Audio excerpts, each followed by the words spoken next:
Tennis Championships. We're going to introduce our teams and our players.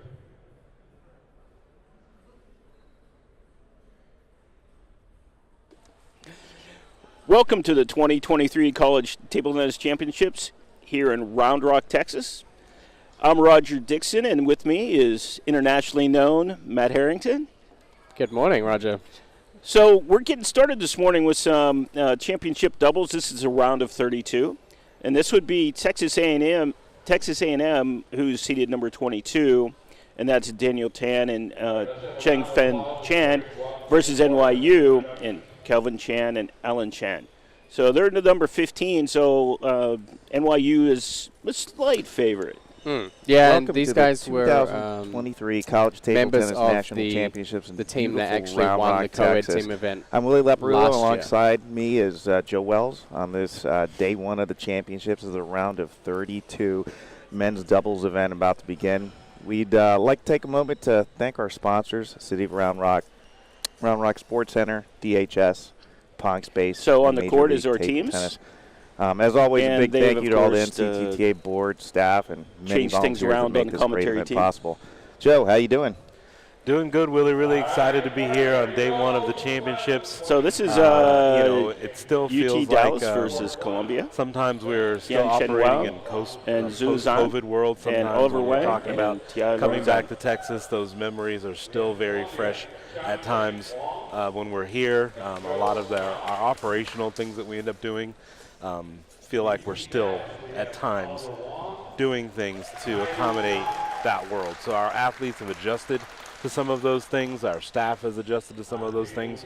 And right now we're going to get into this round of 32 doubles where we have Columbia.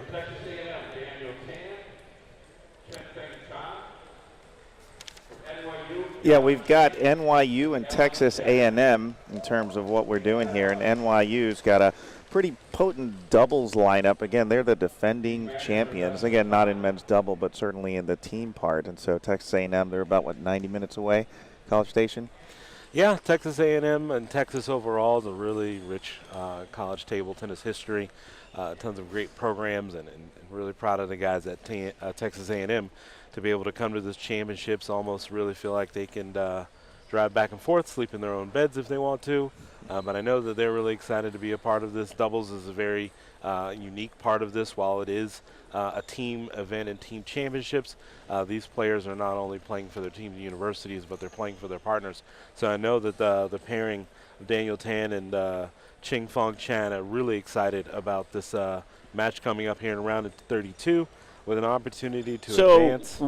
Here we go. And they will, in the event got that our they umpire advance, they doing will the be playing check-in of the winners equipment. Of Anish Singhai. The players do have to Taijiang turn it into USC racket and control. Victor And now the Ring, players Jason are getting to Chan, check Cornell on what match everybody's in the next using. round.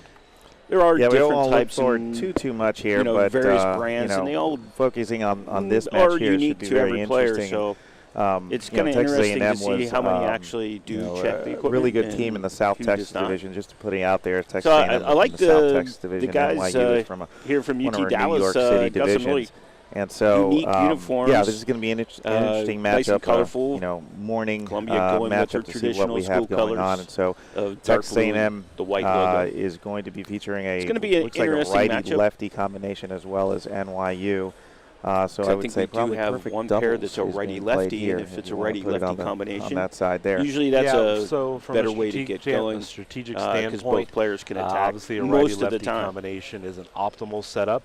It doesn't always guarantee you a win, but that is kind of an ideal situation as you end up having the advantage where most people are attacking off of forehand. doing the toss, predominantly. yeah. This is the first And to have year that they've set had up, doubles first, hitting right? forehands It across is, the net, I feel the teams is an usually the advantage. first event, Table so tennis this doesn't is mean Yeah, it the guarantees you a win, teams but usually most take up people more. have said, Used to take up more time. That's has a really because I big think they part to play, shrunk the field in the of point structure. number of Well, yeah, teams both that lefties are going to qualified. be very enthused. So they I get think to sit they back and had just use more it.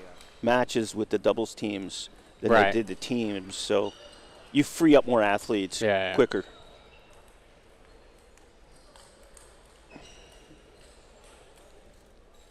I like it when the players go out and get cool uniforms.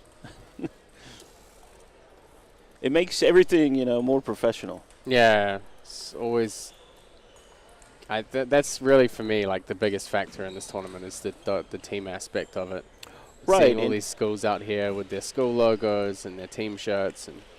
And the other teammates are sitting on the sidelines here in the bleachers. It's early. It's a little after 9 a.m. here in Round Rock.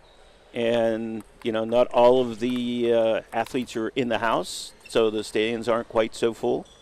But once the crowds get in here, the kids, man, they get into it. Especially, it's one of the more vocal events you'll hear. And if you notice, everybody kind of has a little, there's a traditional red and black setup on most of the 3 rackets, but there's one player with a green sheet on his backhand side. So recently they've changed the rules to where you have to have one black side, but the other side can be green, purple, red, blue, pink. Yeah. So it kind of gives a little more energy. Yeah. I admit, in the beginning, I was not hugely enthusiastic about it. I didn't think it was really something that they should spend that much time and energy on, like the international body of the sport. I was like, surely there are things that you can do for the game that are more important than colored rubber. But I've switched now, so I jumped on the bandwagon almost straight away. So now what color? My forehand is purple. Your forehand is purple. I have a black and blue setup. And I'm the only guy that I've seen with it. I have Hurricane 9, which is blue. It's blue. It's designed strictly for the backhand. Because I don't know if it's a pip structure or whatever, but they said, yeah, just use this on your backhand. But yeah, to me, it's like, it just gives you the option, and it makes it a little more fun. Yeah. Definitely makes people look more. Yeah, that's like, true. What the heck is that? It's right. green. Yeah. It's kind of the first thing you see when you look. Yeah, because everybody's used to the traditional red and black. Now, all of a sudden there's a dose of color thrown into that. So, Mr. Bill's getting ready to get this started. Columbia is our right and left-handed team, and they get to first serve. Both pen hold too.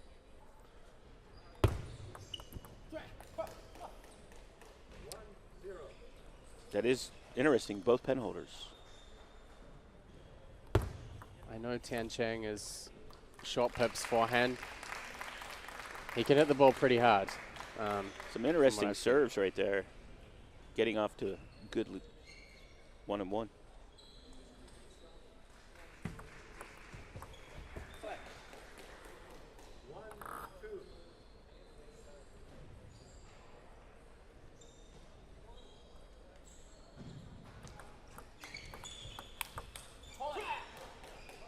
There's the benefit of having a right and left-handed team. He was able easily, no interference. The other guy, his teammate, didn't have to move and finish the point to get a 3-1 lead.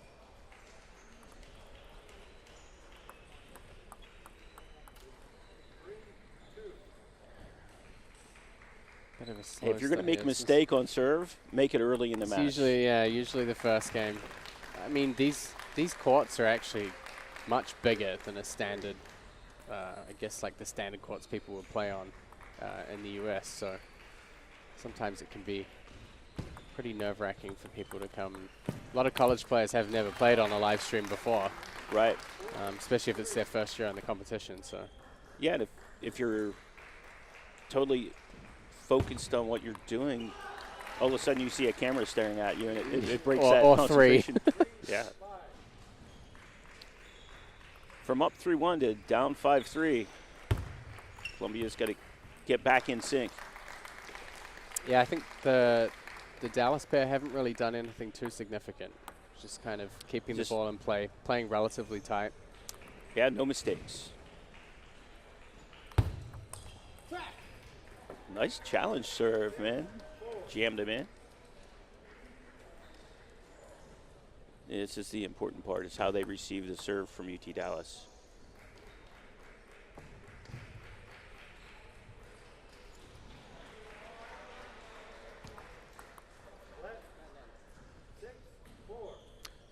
So it's hard to see, but that serve did touch the top of the net.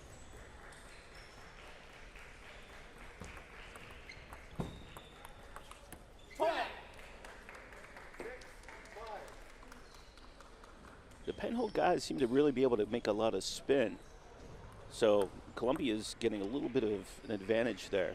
That's some easy errors on some just spin change.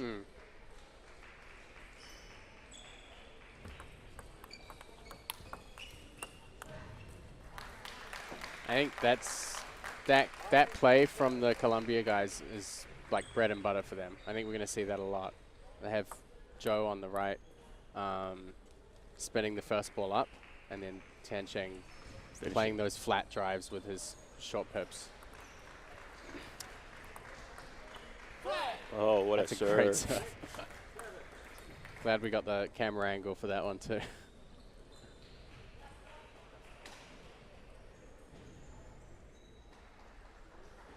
Yeah, we have 4 cameras on the table.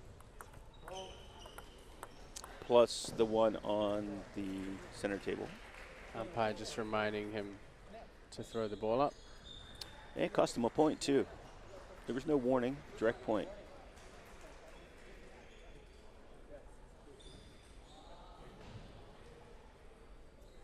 He took it back because it was a let.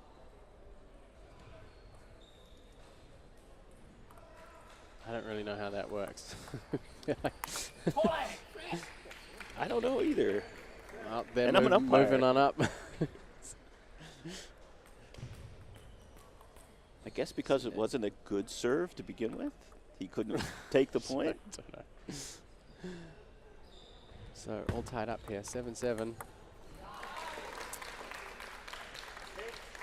I think that's the key to the UT Dallas winning this match, is staying on the table and keeping the pressure on. If you let the righty-lefty combination start to flow, they're going to run out of room. The angles are going to get exposed. Yeah, and also you want to be the players that are making the move against the short pips first. That's not going to... Yeah, that's a bad idea. Yeah. Yeah, so they don't want Very to... powerful guy. Yeah, they don't want to be in a situation where he's hitting the ball with the short pips. Like if they can get a softer shot from him or something reactive, they can pretty much hit through and finish the points. But if he's driving through the ball, they're going to be struggling a little bit more. I think it's interesting how many serves the other team that A&M has lost on his serve. Serving with short pips is not as spinny as the inverted.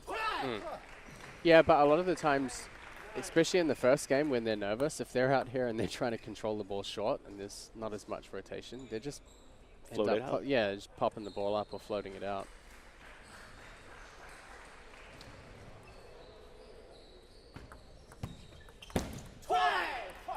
It's money time. 9-9 now. Columbia's up 10-9. So switching it up a little, go into a backhand serve.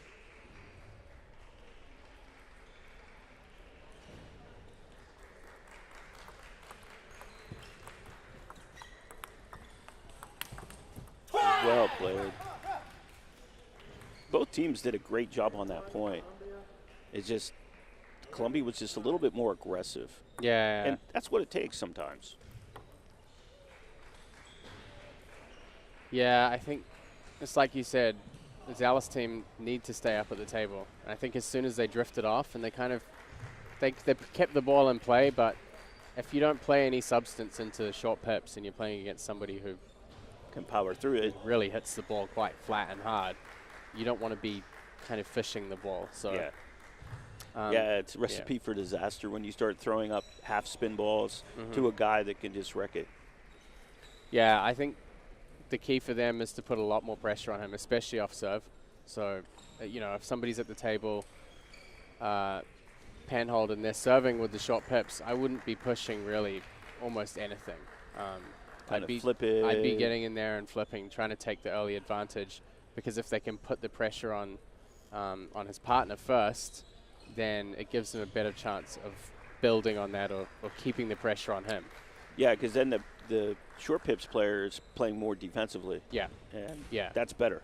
I think, you know, for them, if they see him coming up to the table and he's hitting the ball flat and hitting winners, they have to think tactically we're doing something seriously wrong, because you don't want a player like that hitting those shots.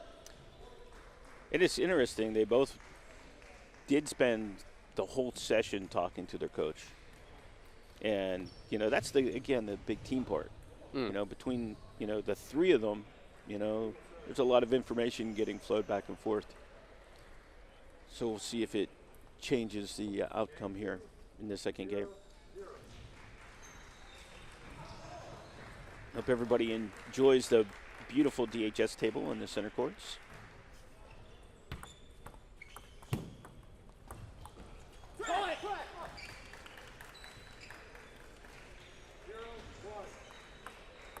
It was kind of a half-hearted flip attempt there. Needed to really take it and drive that through. I think even if it went on the table, they would have been in trouble. Yeah, but you got to take the advantage to be on offense. You can't half-heartedly do it.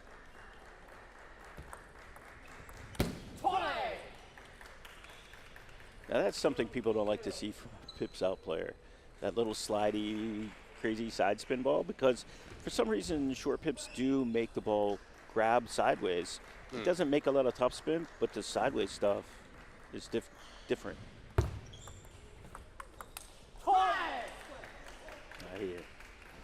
That's the advantage there. We were talking about his serve being different. Yeah. He wasn't sure, so he pushed. Yeah, hesitancy is going to get you in big trouble.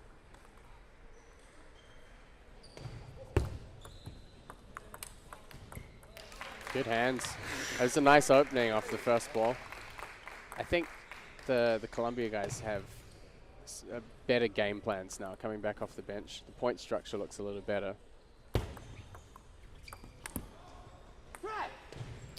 No love from the net. That little kick off the top just was enough.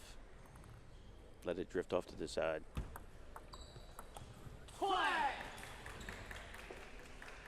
Definitely some pretty solid momentum here in favor of the guys in Dark blue. Navy blue, dark blue. School colors of Columbia.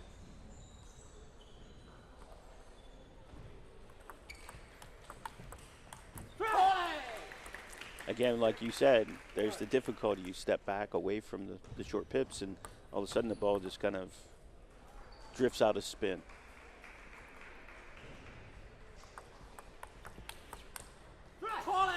It's the second 360 forehand in a row.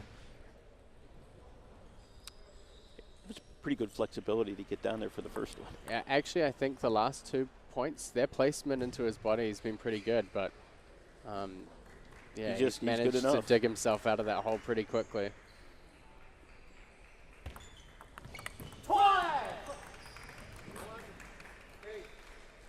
Definitely more aggressive this match in this game with the return.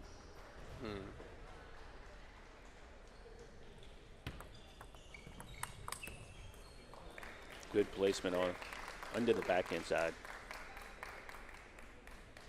Penhold players have the option of using reverse backhand, but most are still kind of stuck into the traditional, and that one, it jammed him in tight.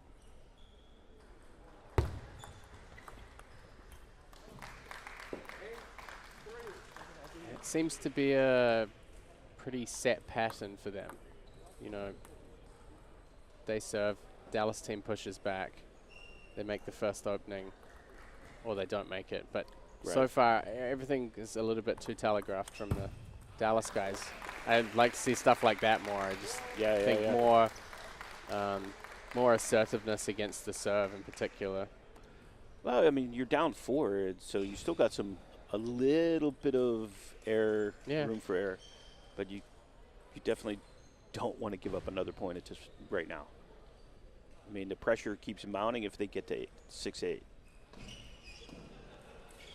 So we'll see what the service strategy is here.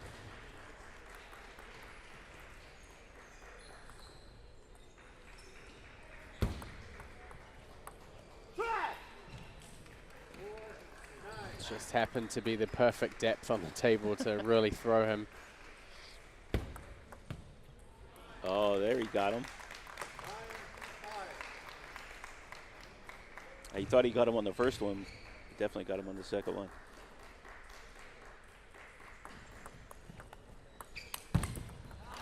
This time they were quick enough to actually, I think that's one of the first times they've got him in the backhand. Correct. Where he hasn't been able to step around or move out of the way. But I mean, look how far he stands off the table. I'd be doing, yeah, I was just going to say, I'd be, going up the line. Yeah, when somebody's standing that far off the corner, there's only so many times you can try and hit the ball into their body because they're not even on the table. Right. So they've got to keep him honest with stuff like that. So it's back to 2. So yeah, some better point structures here from the UT Dallas guys are pulling it back in.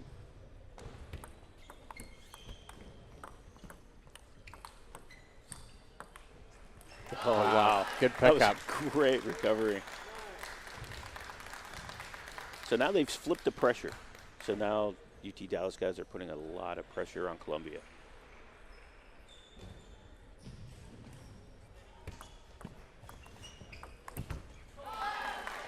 A lot heavier, more underspin rotation than expected. He reached just enough. The racket closed on the ball. Couldn't drive through it.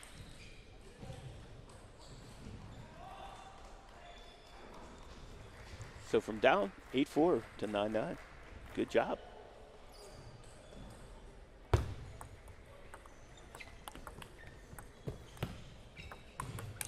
That was a strange ball off the pips.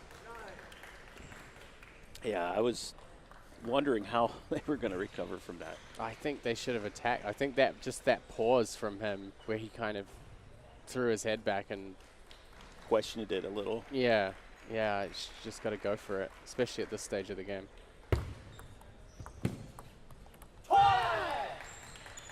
So this is twice that Columbia has pulled it out from 9-9. Their end game strategy seems a lot tighter than the UT Dallas guys. Yeah, there was a good string of points there where the Dallas guys seem to have things together a little bit more. And honestly, like, we haven't really seen them playing. They're not really playing like big power shots or anything. It's all technical. It's just really simple executions and placements and stuff like that. Actually, you know, even though they were 8-4 down, I think they had a reasonably good idea, which was these guys are pen holders. If you can get them in the elbow, if you can catch them in the body or in that transition crossover, then usually you should be able to open up a chance to attack more. And they did pin Tian Cheng in the elbow twice, but he managed to move. His shots still weren't amazing. But he they're was just kind of like, confusing they enough. were enough to get the ball on the table, and then they just didn't seem ready for it. So I feel like that tactically they were a little better, but they just weren't able to. They weren't able to close on their opportunities. I think they opened up a lot more options than they had in the first game. Right. But especially in the first half of the game, they just. Yeah, it's not like they're getting blown out. Yeah. So this third game, I mean, if they continue on the way they played when they came back from down 8-4, you know, they should be able to win this game, you know, and keep forcing, you know, to get to the fifth. But they have to win this game. So we'll see if they stand up to the pressure or if they fold under the pressure. Yeah, I think if I was in their shoes, I would be trying to target the right-handed pen holder more, Zhou Zhang. He does push a little bit more. His first openings are not overpowering. I think there's an opportunity to really put pressure on him. Yeah, he overstepped away from the ball, and then he had a chase to try to recover that shot. Yeah, I mean, these Dallas guys look like they have pretty solid forehand techniques. I think that there are a lot of opportunities for them here to just get the ball towards them, you know, instead of like feeding multi-ball almost, you know, just letting them, here you go, have another shot at this one. Wow, what a quick flip from the pips. But they're going to need that. They're down 2-1.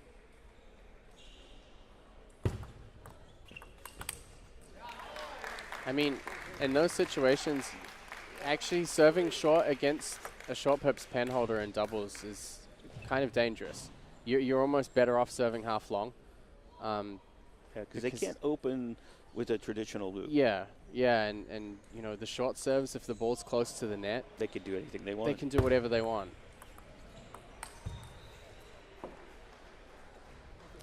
So the Columbia guys thought it was a let serve, and so they called it. I think the Dallas guys thought it was a net serve. Oh, I'm not sure what happened there. Looks like Tian Cheng's asking them to actually call it.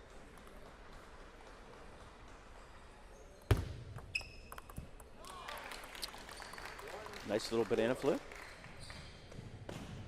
Really extending the range of the right-handed player. Yeah, and they've got to get these guys. I mean, 2 pen holders. They've got to get them to cross over more. You got left and right-hander and pen hold. There's a lot of, I guess, like windows of opportunity to get them out of position more. I haven't really seen that so far. I haven't seen too many situations where they've been uncomfortable in terms of balance or positioning or footwork.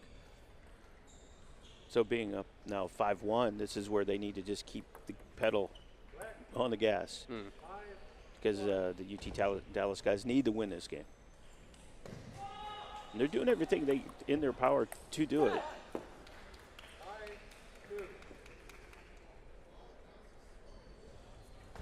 And like Daddy shook his head at his teammate like, what did I just do? I got a high ball. How do I miss a high ball?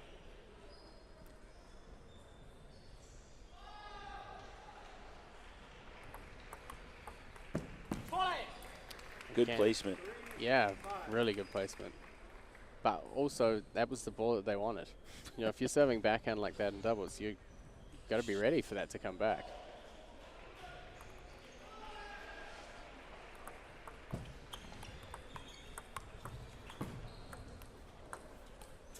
Wow. Incredible save, but no way for his partner to come back and win that point. That's the disappointing thing. You make an incredible shot to keep your team in it, and then there's nothing you can do. It's like you're handcuffed. Credit to Columbia, getting it back, reeling them in. Now, that was smart. That was really smart from UT Dallas. They know he's a pen holder with pips, so they drop it soft, wide to the forehand. He can't power it up because the pips don't provide enough spin. Yeah, I mean, they've got to get him away from that backhand corner. This left-hander and pen holder in particular, you can see when he's receiving, he's always standing off the side of the table. And there are very few occasions where they've received serve down the line.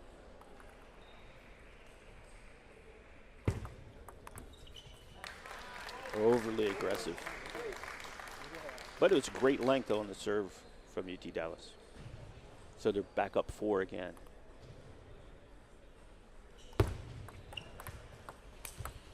Great forehand ball. That's exactly where he needed to place it too. Because he was still hanging out on his backhand corner. He could cover the middle, but there was no way for him to cover the wide.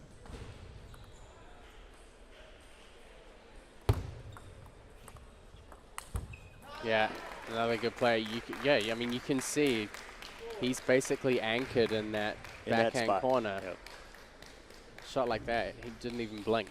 No, no thought required, just execution. So we got 6 match points, or 6 game points. Keep UT Dallas trying to figure out how to get to the 5th. Nice short play.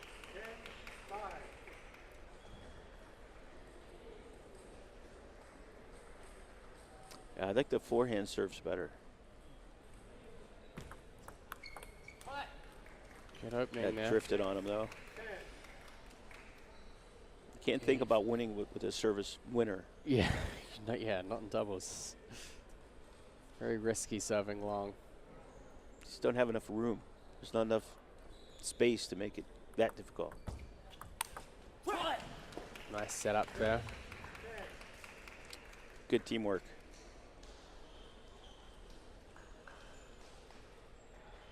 Still receiving serve here.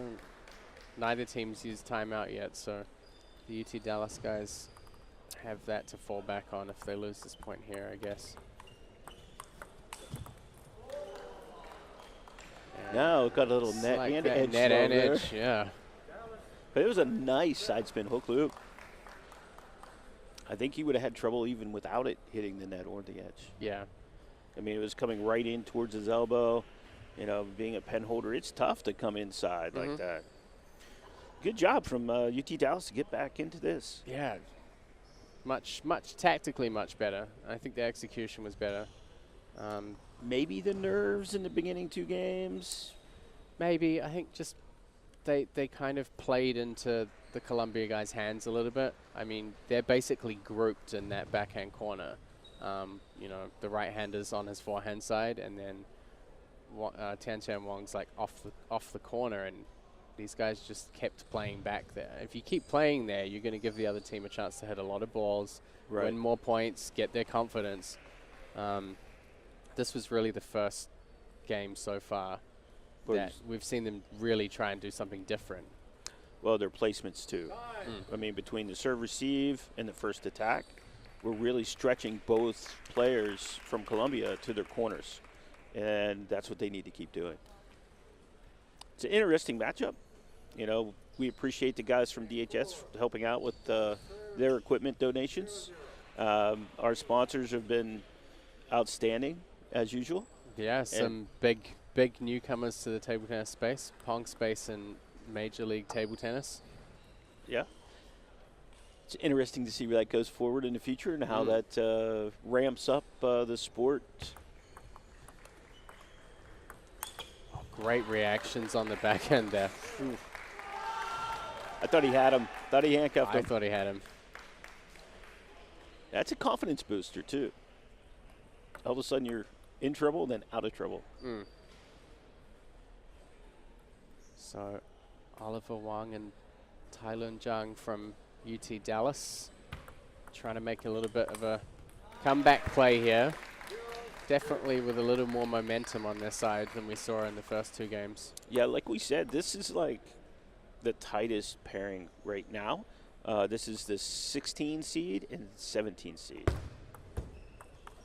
So on paper, it should be a game like this. 9-9 and, you know, UT Dallas coming back to get that 3rd game.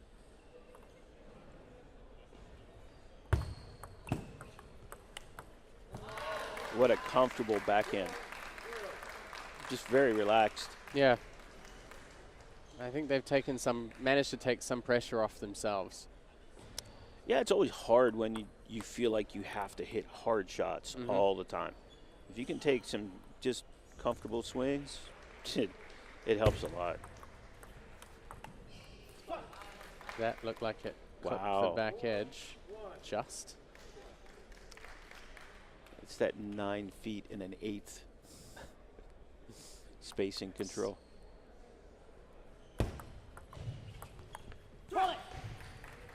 He was late on his decision to go wide.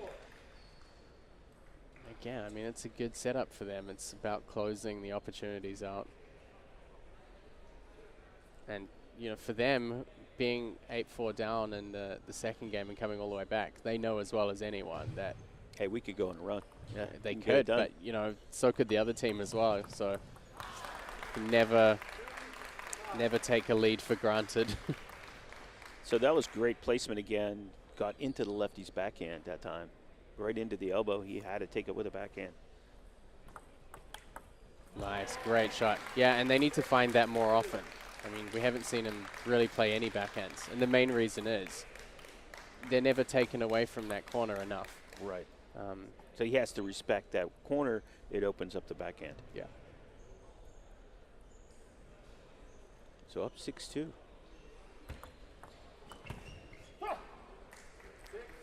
I think he forgot that was a Pips ball coming back to him.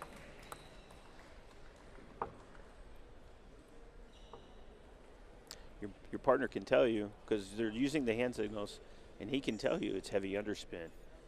But with the short pips, he can scrub the spin. Little racket edge. I mean, one of the things that I think they could do better with is not playing too soft after they get the pips ball. So, you know, if he's not driving the ball, if he's not hitting the ball hard, they actually have an opportunity to counter and to play through it. But I feel like they've played very soft on those shots. Nice spin. Yeah, better combination of placements, too, across the table. Yeah, because it stretched them to the wide forehand. And when you're reaching for a ball and it has that much spin, it's difficult to press it back down. There's no need to push that ball. Yet to figure out why they feel the need to push. Because that should have been a forehand attack. He took it with the backhand and then just floated it out. UT Dallas has to keep the pressure on. Good setup there. Those top spin hook serves he used earlier on in the first game. Actually won a couple of back-to-back points with it. Well, they had those opportunities early in the first game, and they just missed. And I think they got a little nervous about it and went away from it. But now takes two again. I mean, yeah, that's a hard serve to read if you do it fast enough. Is it dead? Is it dead side top? And that one you could see it was nice spin. Staying aggressive. found the backhand. Yep.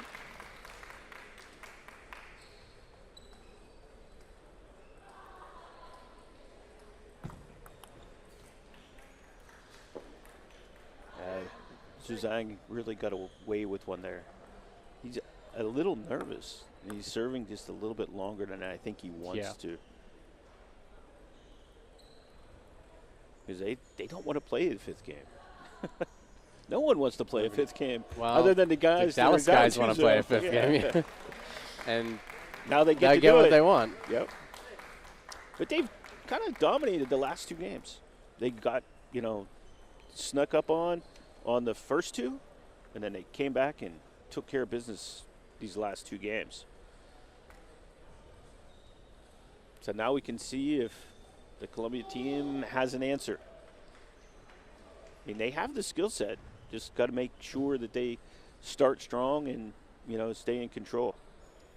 Yeah, I mean, they have to realize, you know, when you're playing against a team that has different styles, you can either let them play to the strength of those styles, or you can pluck out the weaknesses. And there are plenty of weaknesses for them to pluck out. They just have to really focus on how they're building their points. And again, it's not about trying to hit through them. It's shown a lot more in games 3 and 4. It's very much more about placement and finding those weak areas, the crossovers, the transitions, elbow, you know, getting them out wide on the forehand first. And there's spin variations to the non-pips player, because they give him some very heavy shots that he can't control. Plus, they've moved him too. Yes. So he's playing very much extended on his forehand, which is hard. I mean, you want to get, you know, right in your elbows, you know, right where it's comfortable. Yeah. And then they put the pressure back on Tian Cheng to be the aggressor. To and cover. We haven't seen him play, and he hasn't had the opportunity to play that many flat drive shots. And when you take that away from him, you know, looping with short pips it's efficient, but it's not overly or hugely aggressive. Right. But again, the UT Dallas guys having difficulty controlling the serve. That's 2 free points. It's not how you want to start a fifth game. But they did laugh right there. So they're like... They're having fun. Yeah. Enjoying their time on the big court. Hey, I mean, if they enjoy it that much, they want to stay at the on draw. Yeah, exactly. Yeah, this is win and stay in.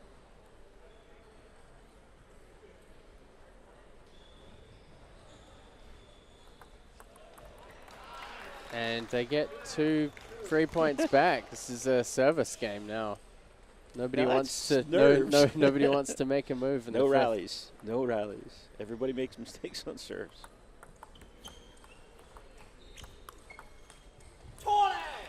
Couple of nets there. As clean as the last couple of games have been, this one's not been that So way. there's a lot of tension. You can feel the nerves all the way from over here. Both coaches are pretty relaxed, surprisingly.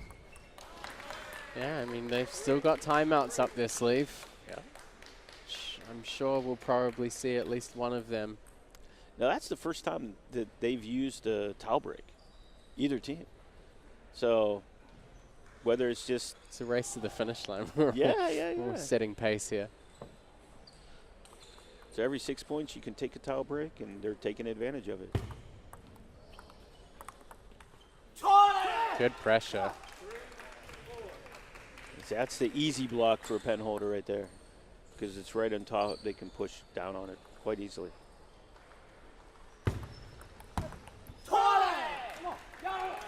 See, that's just a ball you just don't want to block. Like there's nothing. There's To really block. nothing for you to work with. Yeah. I think they're a little bit tentative about countering against it. So The other part of that lost is opportunity. we're trained as inverted players that are aggressive to swing on that. They look at the swing, and they forget what the equipment is. You Yeah. know, so they see a loop stroke, but with pips, it's not the spin.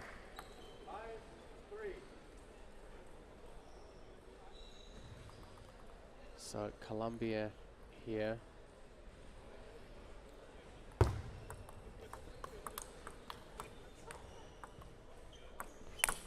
That's his second time he's pulled off Great that work. side spin chop.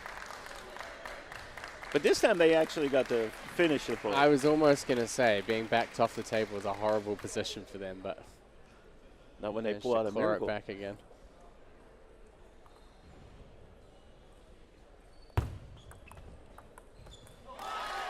Yeah, good placement. Wide on that forehand wide corner.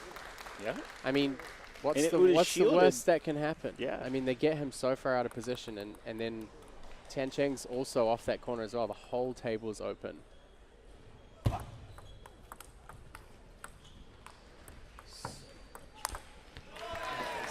I think he had a previous life as a chopper. Yeah. I mean, I've seen him hit some nice backhand loops, though. Side That spin was so chop. bizarre for me. I mean, they put all the pressure on them, got them to play soft, and then I saw him backing off. I was like, what's the play here? I mean, I you mean- question it, but it's worked for them somehow. It certainly is a good way of really kind of Disrupting. forcing doubt into your opponent's mind. I mean, they're under pressure here, and they're like, this guy's back from the table chopping against us, and we're tight. Tightening up. Yeah.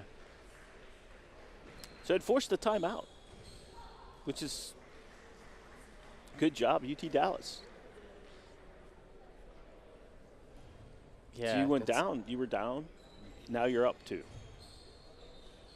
You know, it's imperative for the Columbia team to win their 2 points on serve. Yeah. It's- I mean, I I probably would have taken the timeout the point before this. It's FI 6-5. Columbia. Yeah. It's Yeah. 6-5. I mean, they Because then you're going to get allowing serve them back. even to get into a position where they're in a lead is risky because the pressure almost doubles on the Columbia guys. I mean, this Right. is a team that was down 2-0 in games. 2-0 in games, and now they've come back.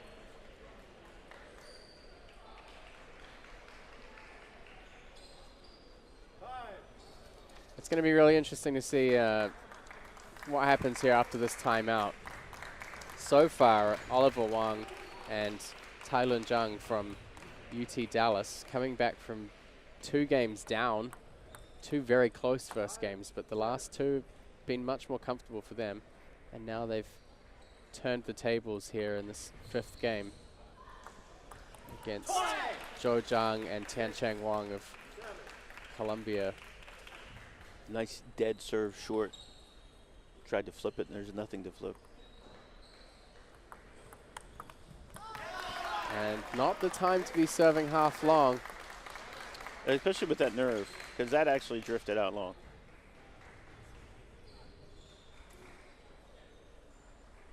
Still, it's not like they're 4 points ahead. They're 2 points ahead.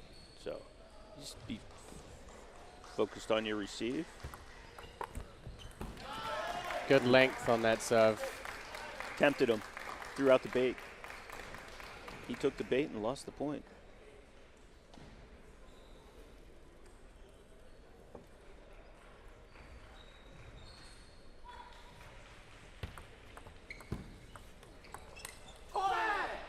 Really quality shot.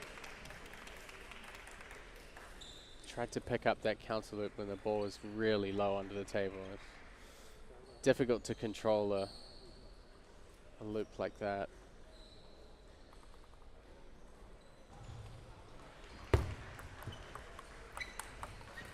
There's what we talked about earlier. They get set in their corners and you can go wide. Yeah, and they've been looking for him to play that traditional backhand. He's not really going to give them too much trouble with that. And switching to the short forehand. Strategically, good decision, but the pressure is on them now. Yeah. 2 match See if they points take in the hand. timeout. I think if they lose 1 point here, Then it's they call possible. I don't know. They have a very relaxed demeanor, so you see a little hook serve here, maybe, and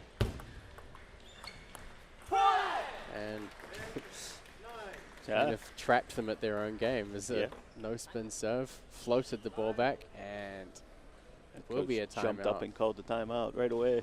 Panic As soon as the mode. ball didn't, as soon as the ball didn't hit the table, he was like, yeah, I mean, "Get over here!" They had exactly what they wanted, so. Yes, I'm surprised he didn't do his shovel serve right there. It was like a half reverse serve. It wasn't strong enough. At this point, you want to do your best things. And he kind of went with something maybe to confuse them a little. Yeah. But it didn't work. That you always get to that, you know, when you're in a tight stage of a match, do you do something different or do you do something that's worked before? In fairness, serving no spin, getting that like loose pushback, if that was their game plan, then it worked. And I assume that's what it was. But yeah, again, finishing the opportunities that you set up. Yeah, I mean, that would have been a tough call. I probably would have went with the shovel serve. I wouldn't be surprised if he did, coming back from this timeout now. Because it gets you into the game you want to play. Yeah. The dead ball stuff, it makes you work harder. And if you serve topspin with a little bit of kick, then you know, what are the odds the person at the other end who's down 9-10 and is facing a match point is going to do something really assertive? I guess we're about to find out.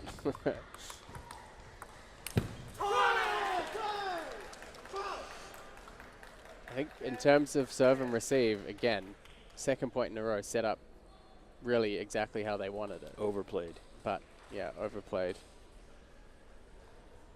And especially coming back. That aggressive, you kind of have to reel it in, and it's difficult because you really want to finish the game. And it looks like a ball you can finish. So you rush your body position, you rush the swing. Yeah. And you end up overpowering the ball. You know, it's just not enough quality.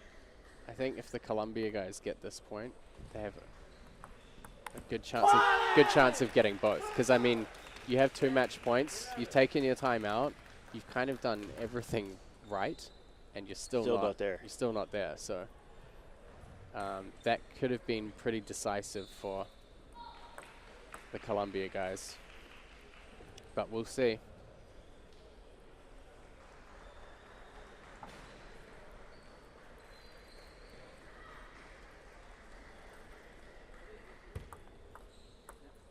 That's going to add a little bit, just an extra little sprinkling of nerves. Yeah, you need to take a deep breath right now.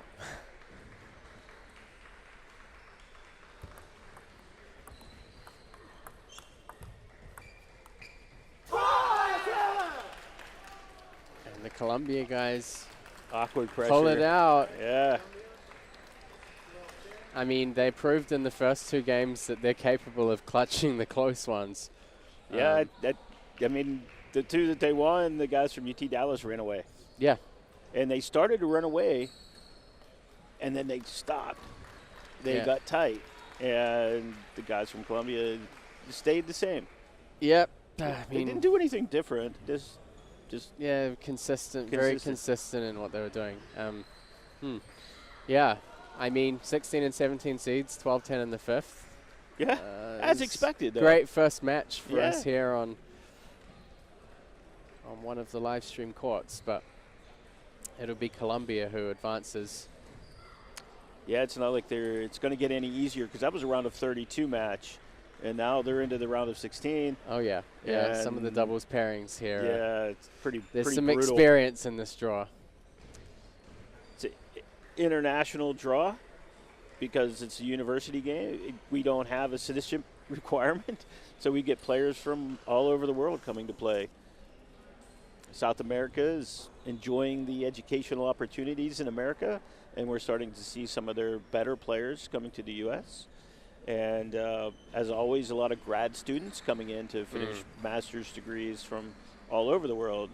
I've seen players here from Germany, Poland, Slovenia, Slovakia. Yeah, all over the place. Yeah, And that's what happens when you put on a show like we do here in Round Rock. I'd like to thank the Visitors Bureau for helping us out here, the guys here at the Round Rock Sports Complex. This venue. It's this cool. is the third time I've been here. This venue is just, when Super it's all cool. set up, it looks amazing.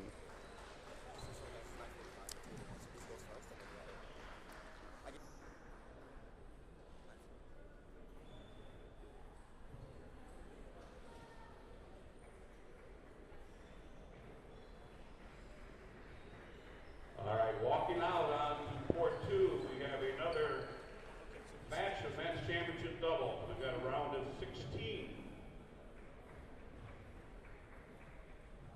Umpire is Richard Martin. From WashU, we have Thomas Yuan, Sean Fong. From Texas Wesleyan, Eduardo Tomioka and Tiago Ueda. Best of 5. Let's have some fun. Shake hands and come out playing.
Welcome back to Table 1 here at the 2023 College National Championships in Round Rock, Texas. We've got the men's doubles round of 16 featuring from Northwestern Michael Wolski and Eric Wang versus UBC with David Lin and Edison Huang.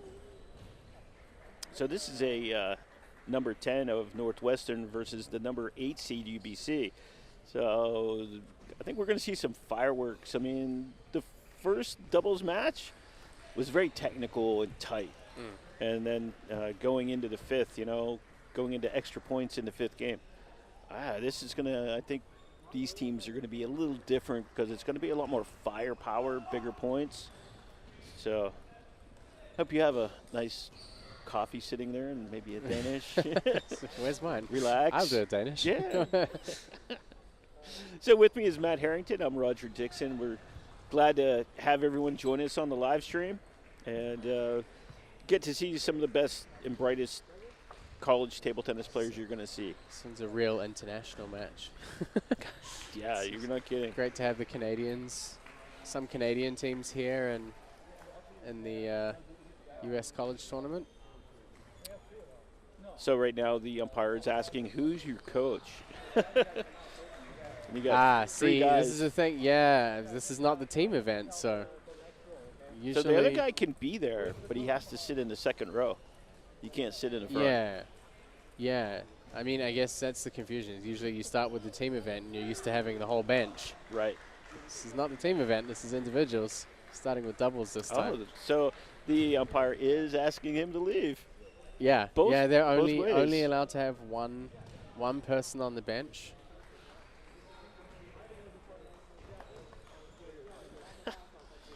Interesting. So they're flipping to determine who gets the first choice. Serve inside. So they're going to receive first. So now the other team has a choice. Yeah, the good thing about choosing to receive in doubles is that you get to determine the order in the first game.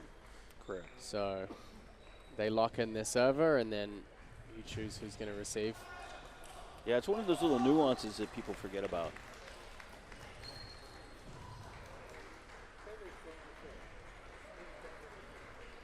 Because the serving team has to declare who's serving.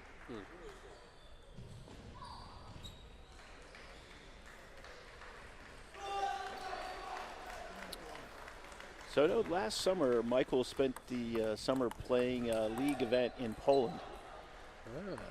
So, he has a pretty strong heritage. His dad was a junior national player in Poland. And he's still a good player here in the U.S., but, he's kind of retired and helping his son Sounds see like what me. he can do.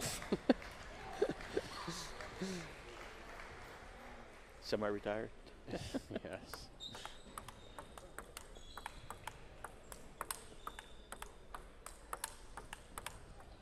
Got 2-minute another warm-up. left and right combo here from the UBC team. David Lin, the lefty. Edison Huang, the right-hander. He's got a little ankle brace there on, so we'll see if there's anything that gives him any issues during the game. Looks like a rugby player, man. Guy's built strong. That's not big Physical. enough to be a rugby player. Not Not that where big. I'm from. Oh. Yeah, you're real guys. Yeah.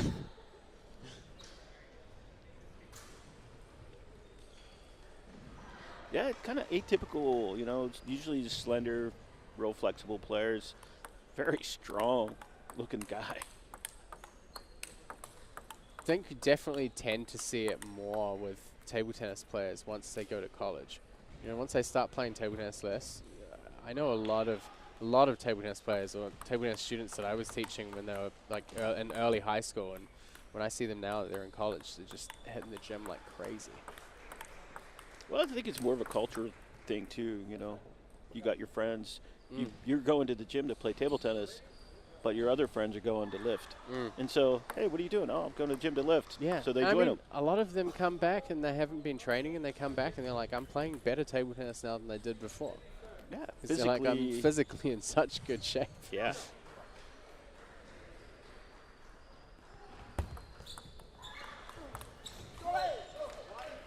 We're definitely going to see a lot of forehand initiation from Edison Huang. Yeah, I think the X factor here is going to be Eric Wang. Can he keep the pressure?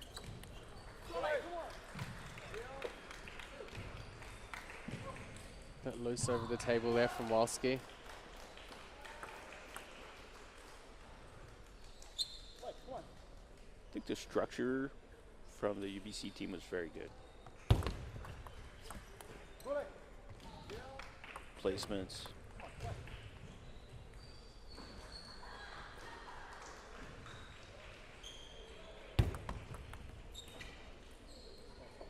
A little greedy. That ball was a better placement ball than power ball. But hey, you've got the lead. You're up 3-1. Take some risks. It's early.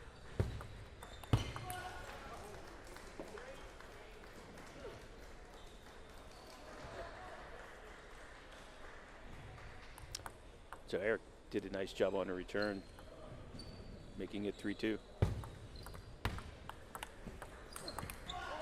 Good form from both UBC players. Yeah, power and placement right there.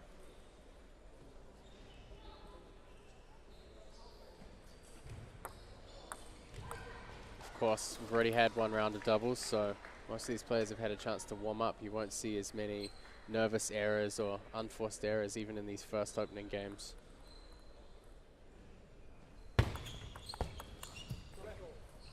Great serve received there.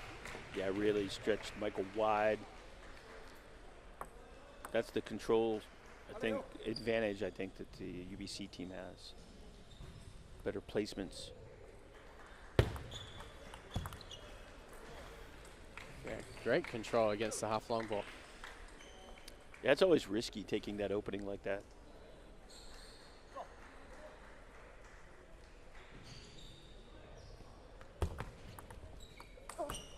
Big forehand from Huang. They've definitely asserted themselves as the more aggressive pair so far in this first game. So it didn't look like the ankle brace affected him at all in the step around. But it did affect him there on the cross. Commentator's curse, man. You got him. I know. I should have said that was bad timing. But it clearly pointed out that he's got an issue going to the right now. We'll see if the other team can take advantage. That's probably why he's placing that ball with that slide to the backhand, so his partner and him can stay in their set positions.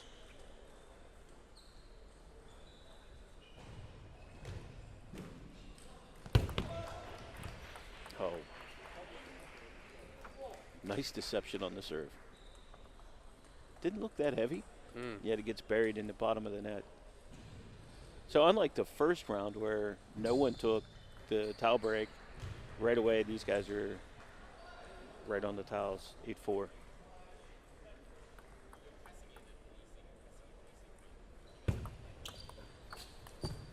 Good setup there. They've managed to get Lin down the middle of the table a couple of times. Not really particularly with too much force. So they've kind of almost presented him with opportunities.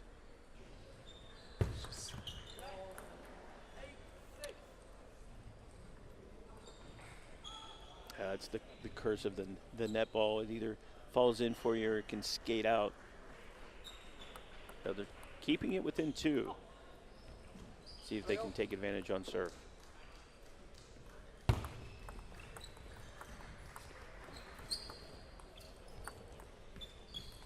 Great lift off the ground on that first ball.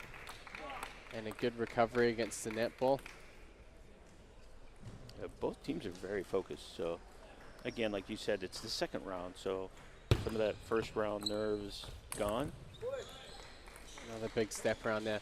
I think the Northwestern guys have definitely been much more on the passive side. I think we've really seen them playing too aggressively yet.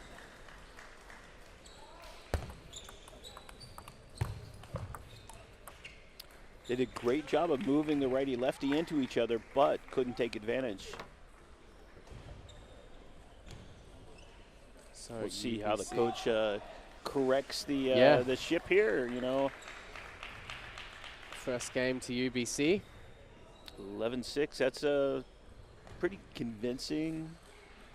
You know, they guys from Northwestern got it within 2, and then they got stretched back out. So, you know, they made a slight adjustment, and then UBC made another adjustment. So we'll see how the second game goes if Michael and Eric can figure out a little bit different strategy. And it may vary a little bit too with this change of servers. Yeah, I think against Edison, they want to play more short out to the forehand side. Yeah, they Play keep playing back two, into like, that middle. Yeah, and lots of long pushes and not too much pressure on them. I had a couple of occasions where he just stepped around and just blitzed the ball. And that, for a player like him, I mean, he was, I know at least in Canada playing at the national level for cadets, probably juniors as well. You know, those kind of players who have a little bit of international experience typically don't suffer too much against the long push. And it, you know, he's already proven it's kind of clockwork for him. Yeah. So I think if the Northwestern guys want to be the attacking players or they want to attack more, they need to tighten up at the net. Really not play too much long, I think. And that push has been pretty much straight into the corner. It's not breaking the sideline at all. And he's only gone up the line. Yeah. He has not gone anywhere else. Yeah. So, I mean, if one, you can try to force him to go the other way. That might put more pressure on him. But right now, he's getting easy balls to just rip. So, we'll see how they do. Here we go. That's a good start. Nice and aggressive with the counterattack. Like I said, Eric Wang was my outlier, the guy that I didn't know much about. We'll see how he turns it up. I've already been impressed kind of with his backhand. It's been nice and spinny. Speaking of nice and spinny. Yeah. Commentator's curse again, maybe? A little. But that's what you need to do to win. You don't have to overpower if you can control your spin.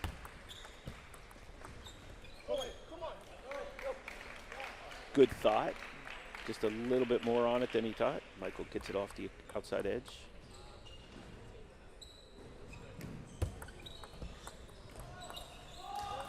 That was smart placement. Eric went to the middle, and it forced him to step out to that right side. Yeah, and they've got to keep it short. If they have an opportunity to keep it short and at least be the ones to have the opportunity to take initiative, I think they should play tight.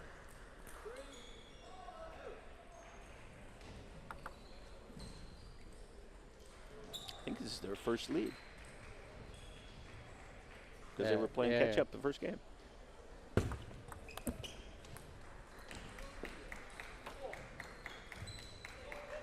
I think the little break in the, between games, a little different strategy unfolded on the service side. So Northwestern gets up by 2 early.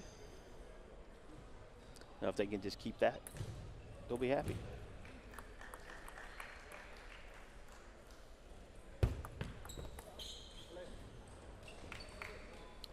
Half long, just off the edge, side edge of the table.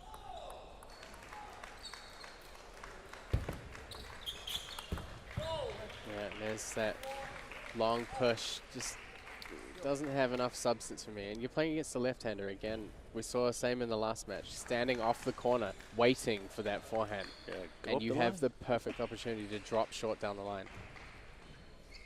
Yeah, it's nerves, I think. That was better. That was right up the center.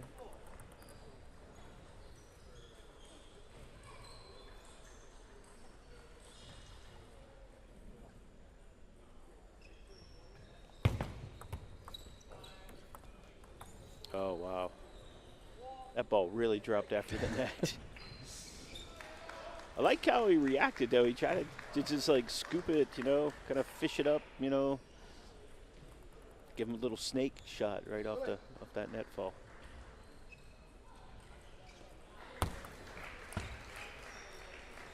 Almost seems so far in this game, both teams have had more success with half long and long serves than with short.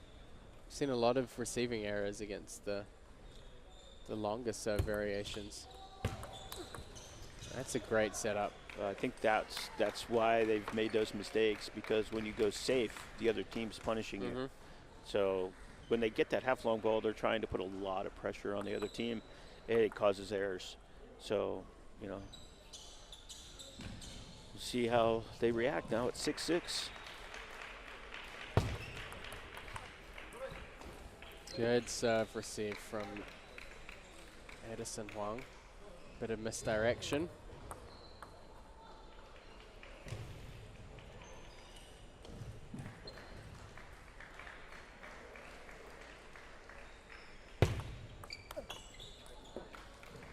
Yeah, he's having trouble controlling the half-long. It's just drifting on him, getting along.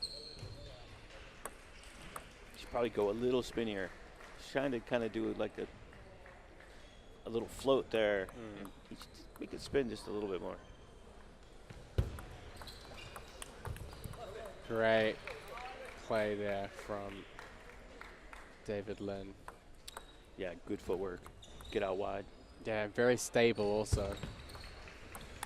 And goes for it again. I mean, it made him cover the whole court. And that's a good thing, because usually you get a weaker shot, but both times he's been up to that challenge.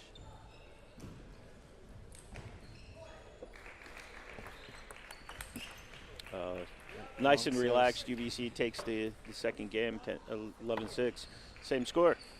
Yeah. It didn't look But that way, it though. was 6 all. I mean, around 5 points. Yep. At least 5 points. I think they were down 5-6. 6-4, yeah. Yeah.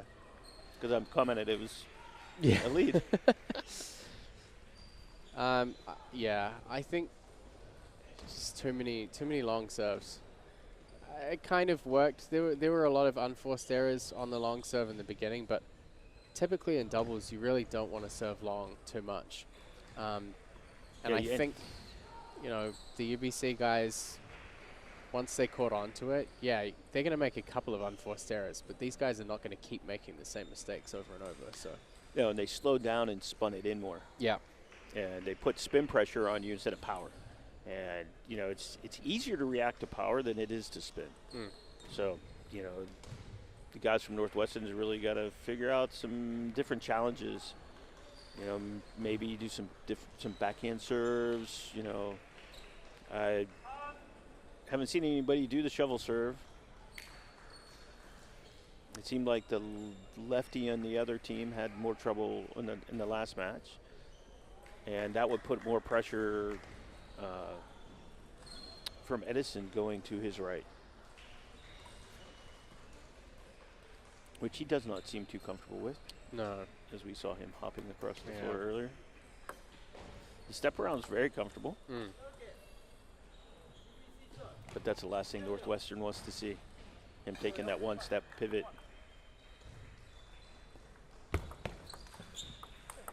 Again, long push serve return. And they're playing into that pocket, which is like right in the middle of Edison's forehand. Yeah, it's a one-step swing. Yeah. I think typically Wolski has been the one that's pushed long more, and it's just a little bit too loose. There's no, it needs Pressure. more substance behind it, or more variation, because it's just becoming a little bit too expected. That's a difference of being a really good singles player and figuring out a way to play doubles. Because you can push because you know where the ball is going to go. I can play doubles. I just spent the last quarter of a century trying to figure out how to play singles. Everybody wants to play doubles. You're lefty. Oh, nice. So there's been a few times during this match that we've seen Huang kind of fumble that short ball. He doesn't really step into it. I don't know whether it's because he doesn't want to move his right foot in. Because you know, if he comes in under the table with his right foot, he has to push back off out. it. So he's kind of reached for them a little bit.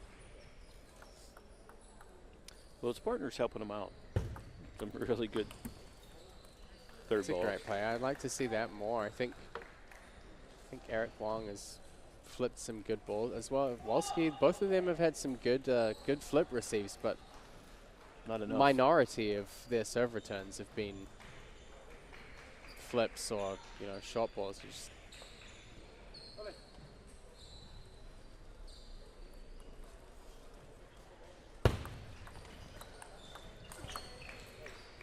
not a bad opening, steady, but Wrong spot. again, yeah, right into that middle third of the table. Yeah, Edison definitely didn't have any problem with that.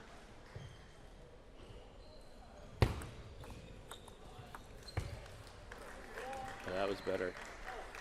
It broke the sideline really short, really forced a big step.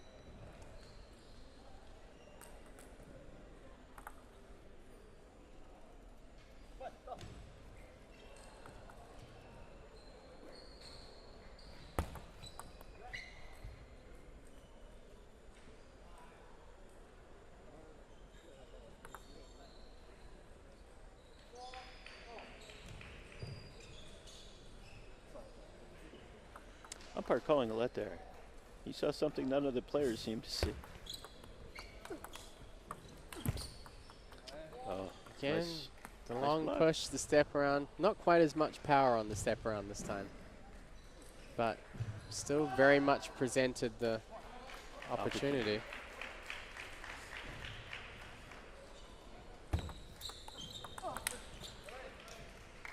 You could hear it really crack into the.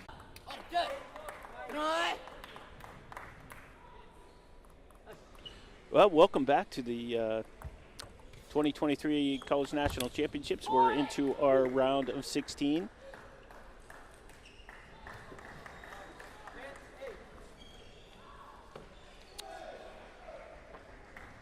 Just double checking some information because had a little technical difficulty. There's a little Yep. gray out in here. So we're back to our live stream. We're welcoming you back right into the middle of this game. And we're in towards the end of the second game, and it's Manik Singh and Terrence Young from Western, another Canadian pair here. Against the number 2 Texas Wesleyan team, which is they're seated number 9. Well, they're now the number 1 seed in the doubles. So while we were out on technical difficulties, the number 1 Texas Wesleyan team was eliminated. By So, Washington. yeah, big surprise, upset of the day. So now you get to see what's going on. 1-1, very tight game between these two. So, both of these are all new people to Terrence, I think, was here last year. But overall, all 3 of the 4 players this is their first national collegiate experience. So, it's a lot of pressure coming in. So we'll see how things go here in the third game. See if either of them can find a big advantage.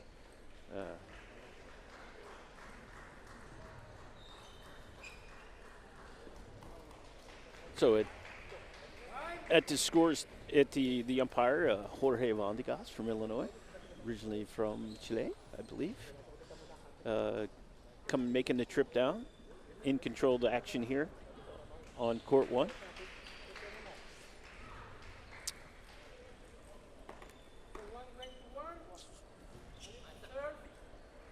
So Western is in the purple. If you're seeing the side view, you can't see the front. And the gray is the Texas Wesleyan team.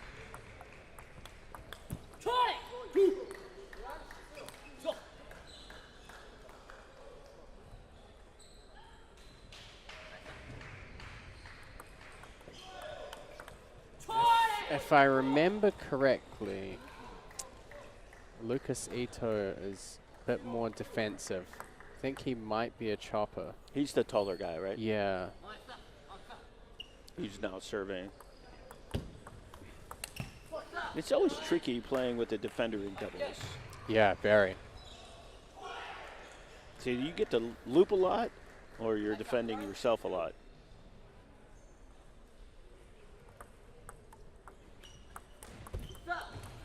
They're not very comfortable with the serve return. It's a very heavy underspin, and they're just getting it back. And it allows Nicholas to go ahead and attack. Oh, yeah. That answers that question.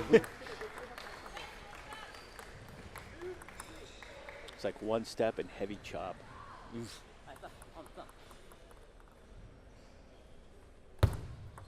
Of course, Terrence Young, Canadian cadet and junior team before, comes from a family of table tennis. His sister and brother also pretty accomplished table tennis players in Canada.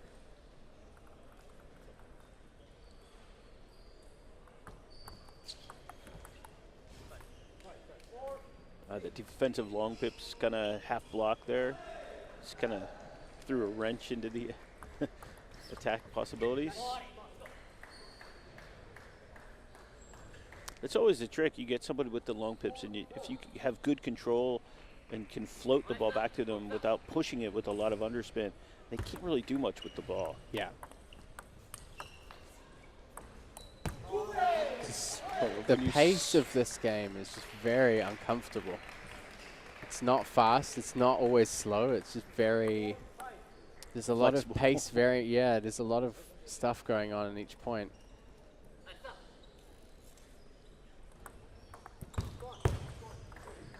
I'd like to see him return that with his forehand.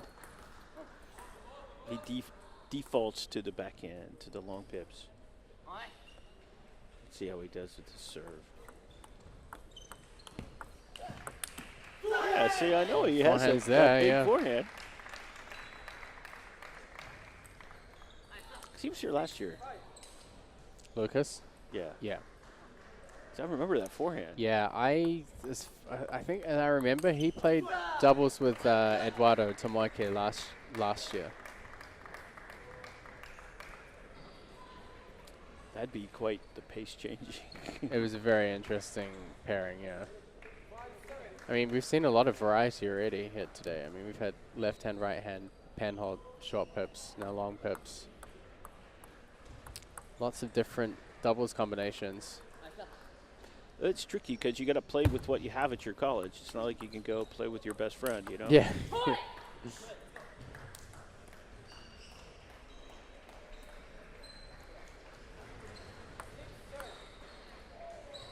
But yeah, that's a nice thing with the college guys. I mean, they can practice, with each other a lot.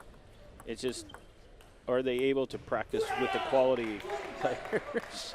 Like that quality forehand we just saw right there. Halfway to a Ho Ying Chow. Bit of a hook on that one. That was not quite a full sideways shove on that. That was pretty good. There's definitely a lot of pressure on Terrence Young to be the player that's always trying to find his forehand. Yeah, as a lefty, he gets the angle. So he's got to take it every time. And that can be nerve-wracking.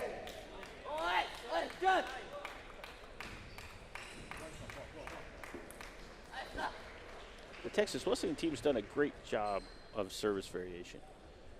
So that's what's kept them with a 2-point lead.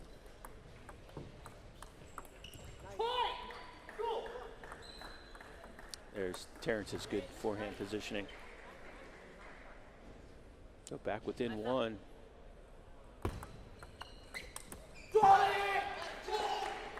Very, very difficult ball. Yeah, kind of cut back into his backhand. He tried to step the whole way around it, but it was too tight to his body. Good job. It's one of the things when you're playing with long pips is if you take the ball really early in the bounce or off the bounce, you can get some really good speed on the returns as well. So you get a ball that's very awkward and very fast. And that's one of the difficult things when playing doubles with like a modern defender. there, he stepped back to his defensive length and then needed to step in and loop, and it's hard. Really quality serves, though. I mean, that's one of the keys to using long pips is having that other serve, because you need spin to make the pips more effective. And there you can see that he has the ability to make a lot of spin on the serves. Yeah. I think one of the strange things, usually you would be used to, we actually haven't seen him defend that much. He's only chopped a couple of times. They have tended to stay quite close to the table. And I think to really take advantage of playing against somebody who's a defensive player and a doubles parent, you've got to figure out a way of getting him back off the table. Right. So you have the time. Mm. Yeah, And when he's allowed to pressure you with the short stuff yeah, off and the he bounce. is. He's really staying up at the table and playing these kind of little fade shots and trying to disrupt as much as he can close to the table. But yeah, they big. How you change? yeah. I mean, that was brilliant. That was a brilliant forehand. Because I mean, it really took off once it hit. The side spin just jumped. But I don't think that's where he wants to live. No.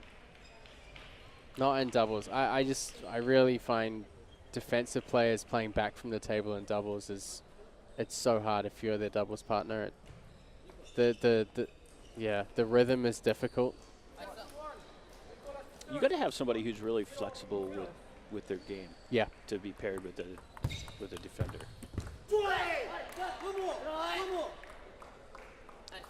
Well, that's the modern defender right there, coming out with that big forehand to get that first point.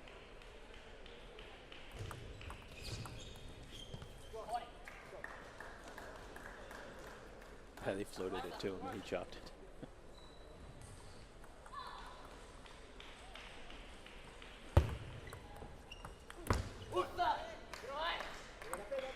It's amazing he can make that big forehand attack and have a fastball and then turn around and chop that soft.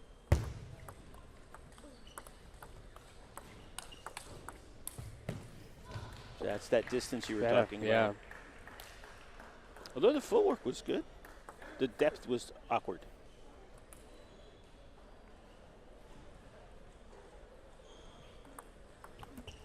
I mean, the thing is, you can't have one player. It's not tennis. You can't have one player that's up close while the other player's back. So as soon as you take Ito back from the table, by default, Yamane is going to get pushed back with him, and then you have both of them off the table. And you can see there, you know, Ito's backed off the table. Yamane just clears the table. He's like out of the way straight away. Yep. And it worked in that situation because the ball jammed Terrence.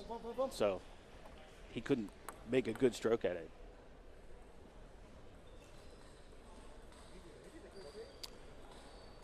Terrence telling his partner what he wants in the serve.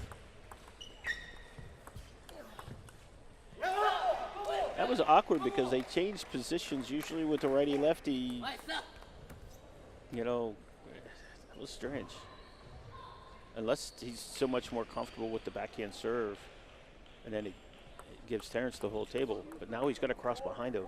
Yeah. It's awkward. I think he's trying to get the angle. I mean, he knows that if he's serving backhand, it's more likely they're going to play that wide angle back. You can see him step around almost straight away, but I still feel a lot of unforced errors.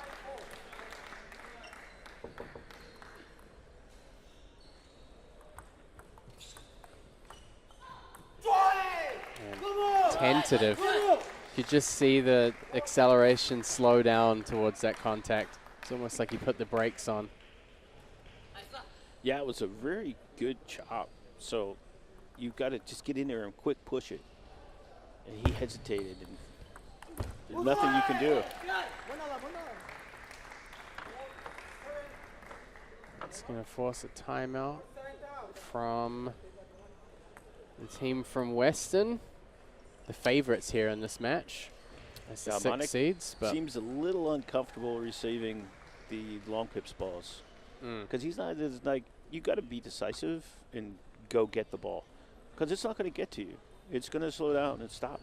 So he's kind of hesitating, and it's really hurting what's happening with the team. Yeah, and that comes back to what I was saying earlier. I feel like there's a lot of pressure coming back on Terrence to be the one who needs to use his Dictate. forehand. He's the one who needs to be the attacking first, the initiator, but also the guy who finishes the points as well. Yeah, I mean, that's the strength of what he does naturally. Mhm. And as a lefty, he should be getting that angle. And it seems like with the pace and tempo change, spin change, he's having a harder time finding those natural openings. Let's see if the strategy changes. I From think the Singh Canadian. just needs to be a little more confident. Just a little bit, just to get rid of that hesitancy. I mean, his racket preparation on those shots and body preparation looks fine, but you can really see him just Tighten. holding back on that little bit at the end. Wow, that's hard. You take the timeout and come back and make a service error. Oof. But that's what I always say, taking a timeout right before a switch of serve can be a benefit because it's almost like you get 2 mini timeout, a full timeout and a mini timeout on the Talbert. Beautiful block. Straight up the line. Taking advantage of Terrence hanging out in that corner.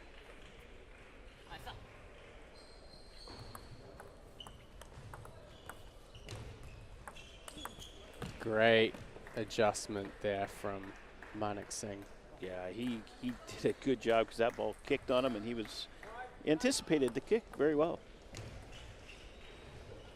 So now he's telling his partner what he's serving, which is usually opposite of what I see. Usually the partner tells you what to serve. There, Like so. like that. Yeah.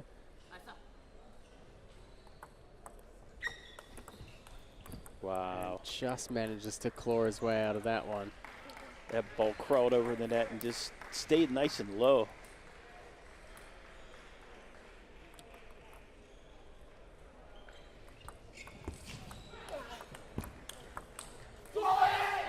Not a bad play from both sides. See the Western guys trying to Turn it up. target that corner and maintain pretty good control, but it's going to be match point here for the Wesleyan boys, and take it. Little upset here with the 9th seeds in the men's doubles overcoming the 6 seeds. Yeah, that's something that we'll see a lot of here because, I mean, they get seeded based on results in the regions. And based on the strength of the region, it gets hard to see them quite as well as they should be.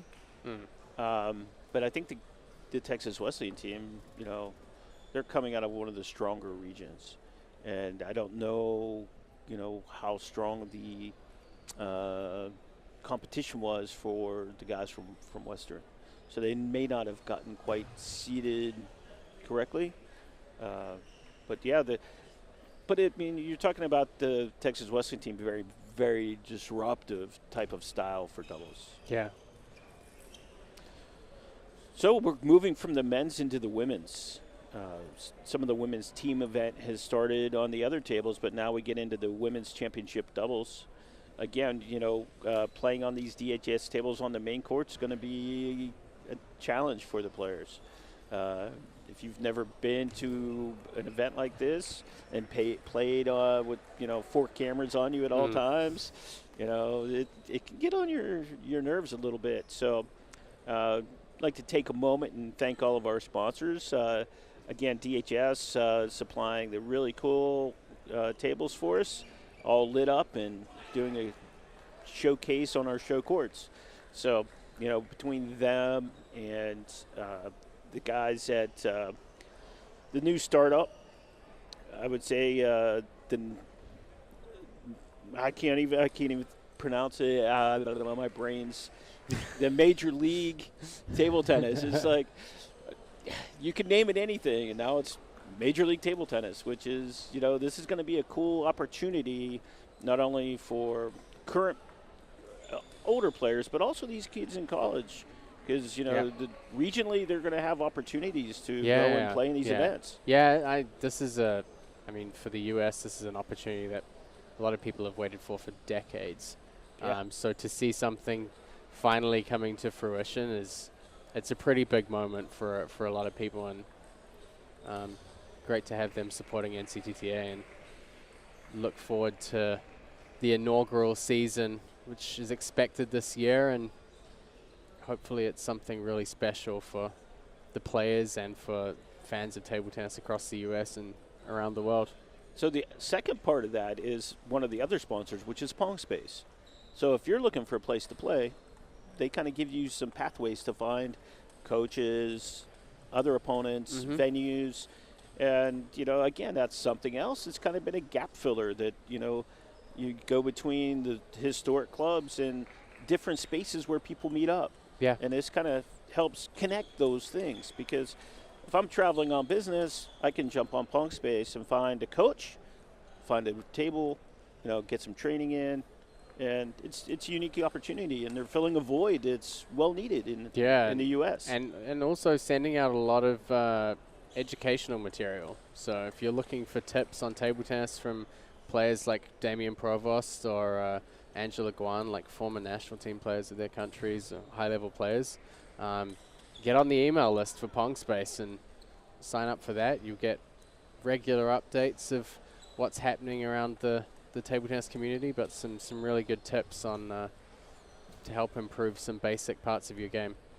So we're going to take a short little break while we get everybody processed through to the matches, and appreciate everybody coming out and checking out the NCTTA 2023 National Championships from Round Rock, Texas.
Yu Xia. From MIT, Sophie Wu, Jinting Lin. Go ahead and shake hands and start playing.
Well, we're back to live action here at the 2023 College National Championships in Round Rock, Texas.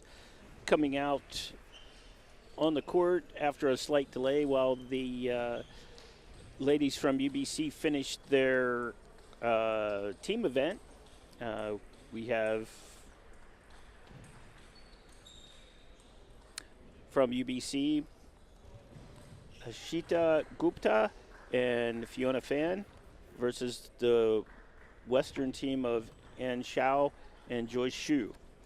So this is the UBC is seeded number 10 and Western is seeded number 7. So this should be a pretty tight matchup. Probably had played themselves against each other at some point, as both teams being from Canada. Would likely have had to play one of the regionals to get to this part of the championships. So in purple, it's the Western team. It's been their favorite color now for a couple years. Just a couple. I mean, they come consistent in uniform, you know. That, yeah, looks like they're having a good look there at that green side. rubber. I think it's long pips, probably no sponge. Yeah, the way, because I actually did look over to see where they were at in the team match, and I noticed her style, and it's pretty indicative of the best women players from India. You know, from Neha Agrawal to Monica Batra, and you mentioned the other girl now. Yeah, Srija Akula. So becoming a very popular style over there. It's interesting because it's very disruptive. It gives you a lot of chances to attack. And if you're really good with your hand skills, which these women are very good, you can attack from both sides and then have the disruptor in there. So we'll see how things go. Yeah, it's going to be interesting to see how it plays in the doubles. I mean, the last match we had on here with Lucas Ito, the defender, he was playing up at the table. So he was using his long pips up at the table. Worked pretty well for him. Well, let me tell you something else that I know about Fiona Fan is she actually has long pips on one side of her penhold racket. So she'll probably be flipping around.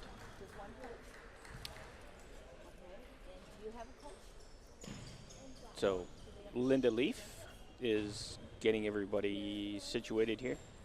No, this is not a team event. They have to have coaches. So we've run into a couple of players are finding the start with doubles confusing. Yeah. Well, still have a few people on the bench, and they need to just have one person on the bench for the individual events. Yeah. So at the regionals, it's not the same kind of layout, so they're not used to having specified areas for the people to sit. So All right. So now Miss Linda's got everybody under control. one side is blue. Who wants to call it? They're calling red. And it's blue. It's your choice. They choose their first on the table. They choose to receive. Okay? Once again, Your strategy. side. Oh, they're Interesting. making They switch sides. You don't see that too often. Psychological ploy, maybe. Well, the benefit of them switching sides is they now face their coach instead Right. of having their back to them. And that can be very critical, and you want to start out strong. So first game, looking at your coach, get that reassurance. And again, none of them have played on the big court, so that may be something that they thought about. First on this side. Okay? And who's going to receive? And will receive. Okay. So get our 2-minute warm-up going on, and we'll see how things warm up. 2-minute warm-up starts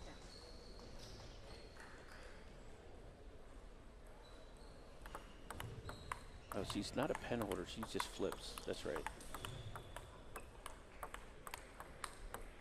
So I was thinking Fiona Fan was a pen holder. She's just, she twiddles a lot.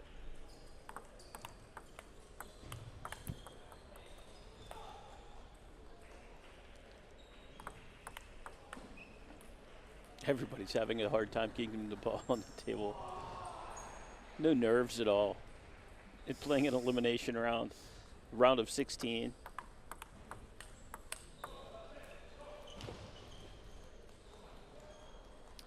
And it may be hard to tell, but playing on the outside courts, which is a wood floor, versus the rubberized floor out on these courts, it's on top of that wood. So the bounce is a little different. And, you know, sometimes it really bothers some people more than others. So that's why they want to take this 2 minutes as seriously as they can to get used to everything.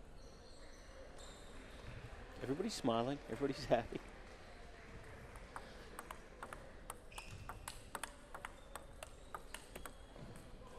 I mean, why wouldn't you be happy? It's beautiful here in Round Rock, in this beautiful venue, the sports capital of Texas.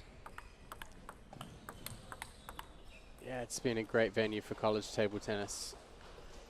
2018, last year, and this year. This is my third time here. It's a really, really great venue for this event.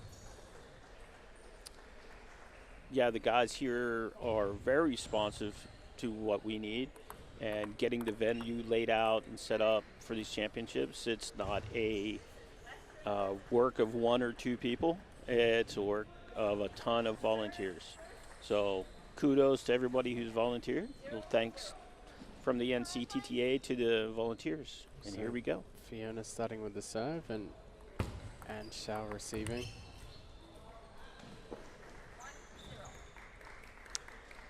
Very aggressive right off the bat.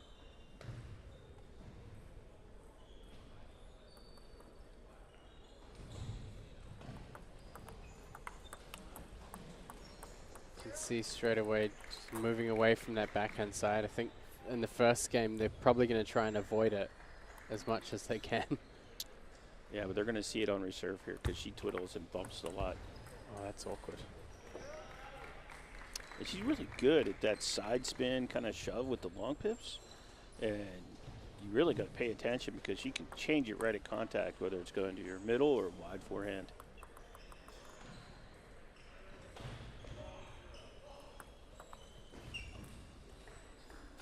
Knocks that one off the end. Yes, that's a good strategy when you know the person's going to play from the long pips. Make it really heavy. Good snap on that backhand attack from Fiona Fan. Gupta and Fan from UBC are the 10th seeds. West in the 7th seeds. We've already seen a couple of upsets today. Good placements.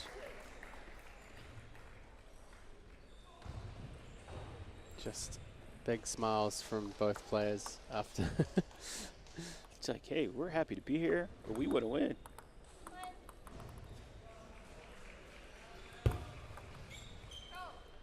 Great camera work there, showing the pre-service routine.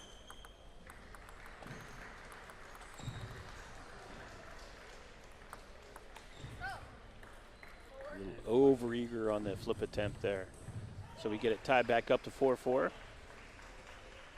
Let's see if UBC can take advantage.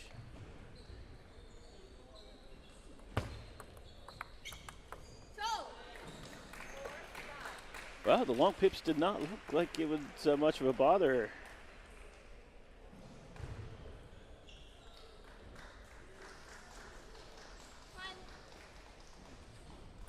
It's a trick there. She stayed close to the table, and she knew that the ball before had heavy underspin, so she knew she was going to get a top spin back, and she was ready to counter. It was very well played.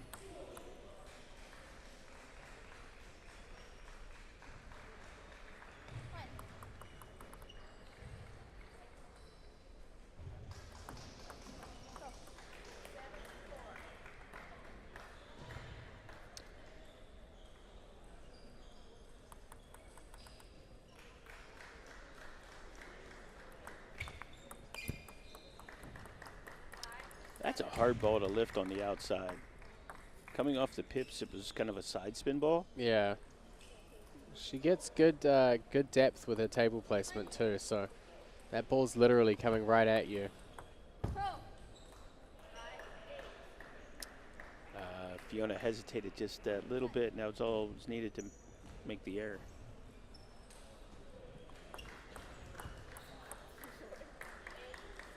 This is I love seeing this. I just find like these players. I was talking recently. I was asked these questions by NCTTA about you know what I thought was special about college table tennis, and it's just after seeing players who've just been put under so much pressure for so many years in their junior years, to see them be in college and to look so relaxed and actually be able to enjoy the game. For me, that is like the best thing. Yeah, it's the team, you know, representing, you know, not yourself, but your program. And it's relaxing because, you know, people got your back. And, you know, you make a mistake, you do a good shot, and, you know, your teammates there to either pump you back up or congratulate you on a good shot. When you're out there by yourself, you got to do that all internally, Yeah, and it creates more pressure. Everything's cutthroat, and you know the parents want their kids to have the best results. Now it's like freedom. Like I can actually Just play. enjoy playing the sport, and you can see it. You know, you would never see this in like a national team trial or something. You know, a player loses a point and walks away from the table smiling or laughing. So I like seeing that kind of stuff. I think. Well, I think you play your best when you're the most relaxed. So, you know, coming here and being with someone you're comfortable practicing with and playing with, being out on the court, enjoying the moment. You know, how many times do you get to play in front of 4 cameras? And Matt Heather did. I don't think people care about that too much. I don't know. You're world famous or world infamous. But I don't know. One of those two. I get them confused. One of those two or neither. They're not. So the favorites taking the first game here, Joyce Shu and Xiao from Western. Yeah, they did a nice job of controlling and choosing when to play real hard and not allowing the UBC team to get any traction in that disruptive game. So we'll see if they can ironically it's the UBC team that has the more uncomfortable pace and the more uncomfortable style, but they're the ones out there who are looking unsettled in the first game. So we'll see if they can settle in a little more. And guess we will need a ball first to kick things off. So Linda looked down and there was a ball right there beside the scorer's table. So she thought that was the play ball. And they had never picked it up. Yeah, they're doing a good job on the serves to negate the long pips return. I think the length is good too. Like just it's not really short. It's just pushed a little bit deeper than a normal short serve, and you can see with the early timing, she's put 2 into the net. Oh wow, that was handy. I was like, that ball's off by 4 inches. Nope, it's right back on the edge.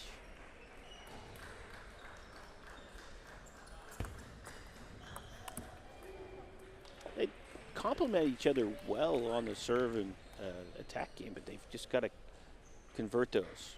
I mean, they're doing the right things, just the conversion's just not quite there.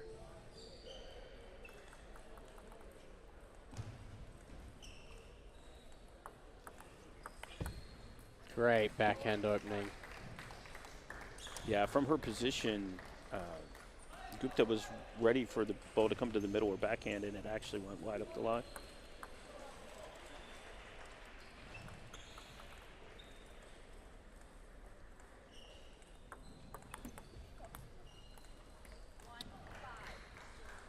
Taking some risks here.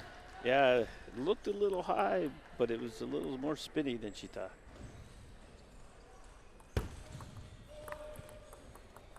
Good depth on the table. Yeah, they're keeping her handcuffed. Smart play.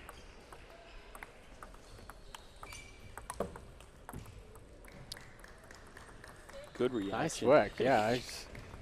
Thought she was out of the point, and she made a really nice shot back.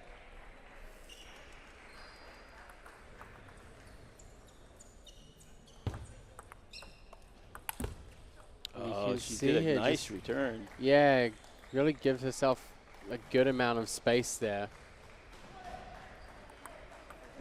And you can see that they're anticipating this. They know what to expect. Yeah. Now we see Gupta stepping across the forehand. Little love on the net. Being a little shaky on the serve return this game.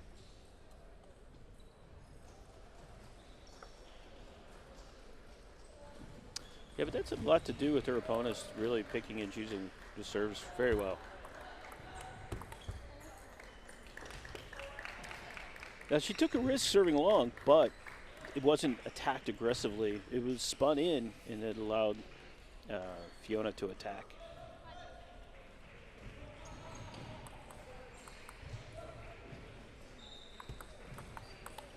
Tries to put in a serve with the long. Yeah, I'm never It's a not fan as of subtle. that. It's not as subtle when you have green rubber, I guess. Yeah, it's, you know, that's the, I remember everybody was like, the T-bar grass is green. You can get it in green.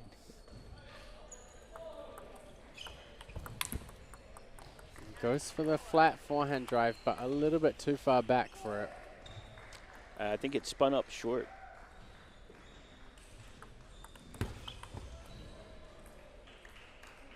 Because both the players from Western are really doing good jobs with their spin variation. And sometimes it's kicking out, sometimes it's kicking up. And if you're waiting for a ball to kick out and it kicks up, you're going to try to overpower it, and it's the wrong play.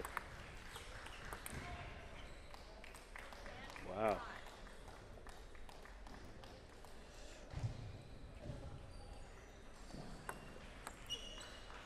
So it looks like a bigger gap than 7 and 10 as of right now. And misses the serve there off the end. It's going to give Western a 2-0 lead. Pretty comfortable game so far. I don't think they've really had any problem with the long pip side. I mean, even when Gupta has played quite good quality shots and got her placement well, they've just kind of stepped back and rolled through it. I don't see that they have too much discomfort against it. Yeah, I think they both have enough spin control to be able to just fix the ball and deal with what's coming back to them without allowing it to get out of control. You know, it's a nice mix with the teamwork. Yeah. You know, and that's again, in doubles, you can have two outstanding singles players, and they are absolutely terrible doubles partners. Yeah. In this situation, they both seem to, you know, help each other, accentuate each other's strengths. And so far, it's a good combination for them. I mean, everybody likes to be up 2-0 in the best of 5.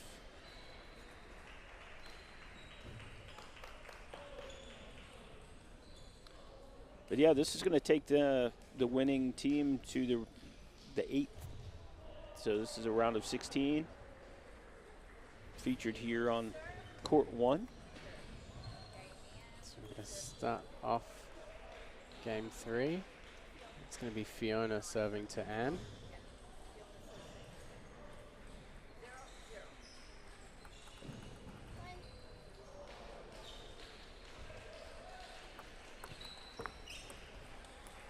Great timing. Right off the bounce. Got a nice kick on it. Good depth. Yeah, that's her partner forcing the other team to push. And they push a heavy ball back to the long pips, and she can just bump that hard and lands nice and deep in the corner.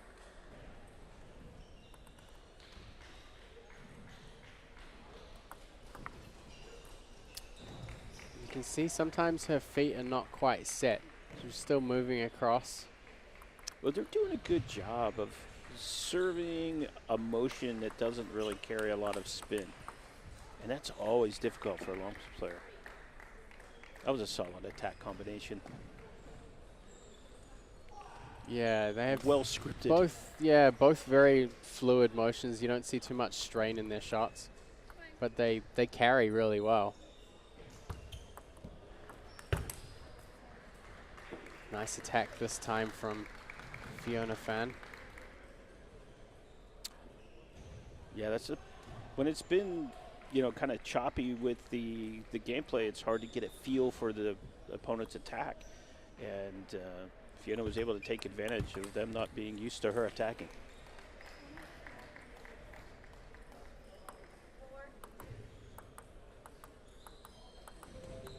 So despite what you see on the screen, it is actually 4-2 to Xiao and Shu.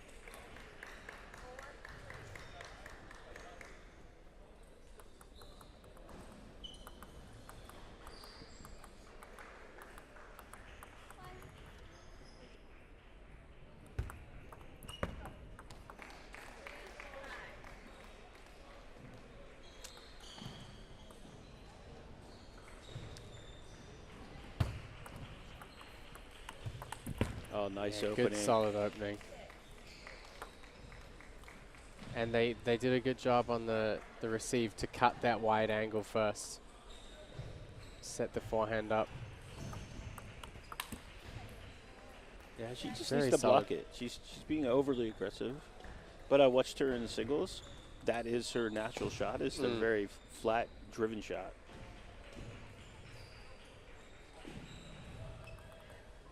Be interesting to see if she tries to return with the inverted or the long pips. Oh, wow. Good punch with the long pips. I honestly thought she was going to receive forehand, but the serve was so close to the middle line. It's almost like she'd planned on returning forehand and then had to change her. Different change her mind. opportunity presented Yeah. itself. Nice little flick there. She does a great job of changing the tension in her hand. So the ball is different every time. Yeah. It looks like the same thing. But if you change just the pressure in your hand, the long whips dramatically change what they're doing.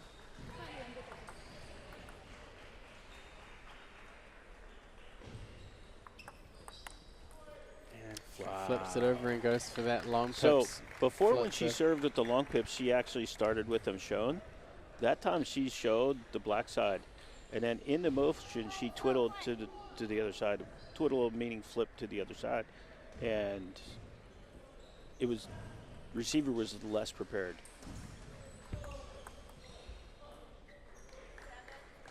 That was quite a... That's the first time she's won both she points on her went serve. back to inverted, but still served no spin. Yeah. It's a good trick. Yeah.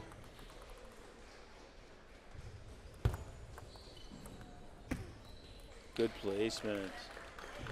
And this is the first time in the second half of the game we've seen Gupta and Fan take a little bit of control here. That's good pressure on the backhand open. And a lot of people are not comfortable opening with the have to spin real heavy on that backhand.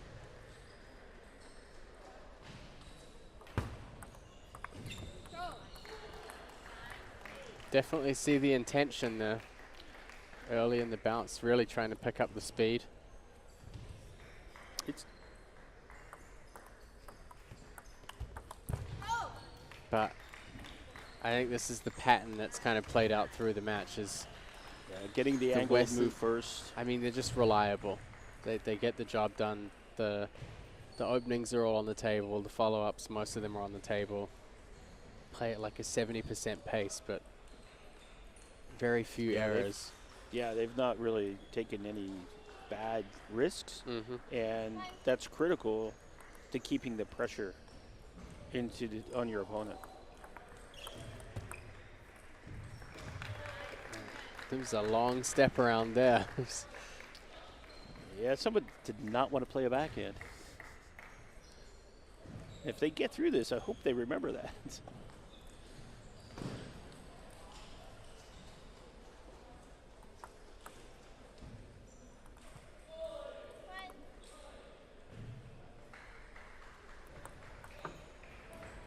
Oh, a game point opportunity missed there. It's now 10-10. Yeah, I was surprised she went to that heavy, aggressive of a push to the wide.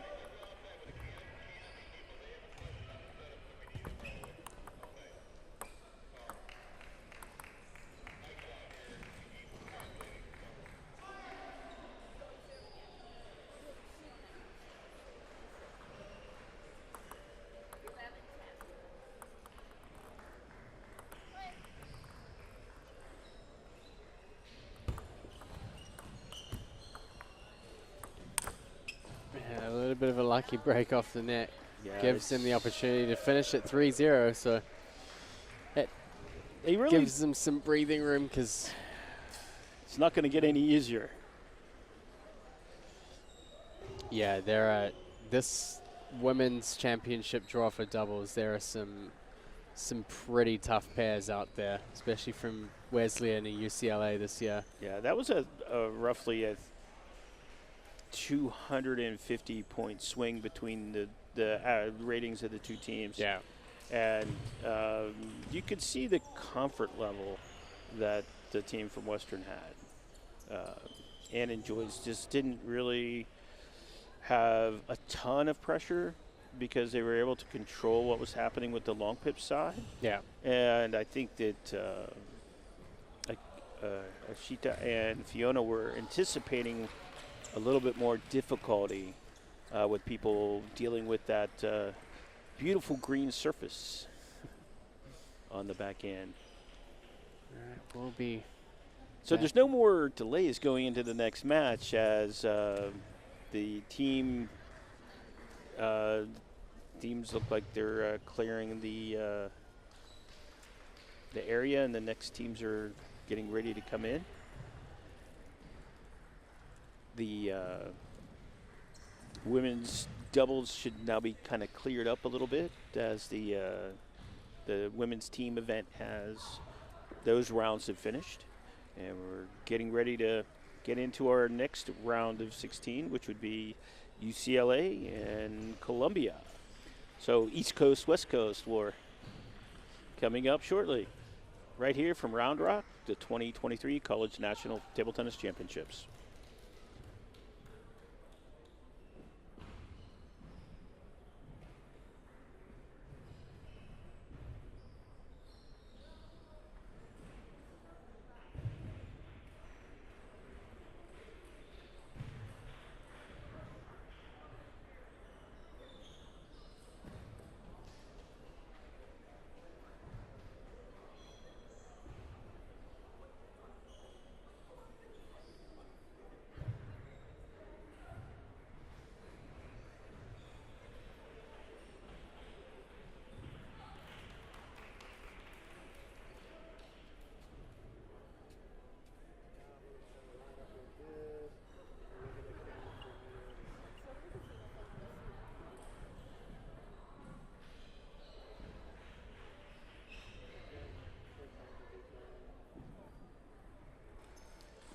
Well, like I said, we're right back to the action here at 2023 College National Championships from Round Rock, Texas.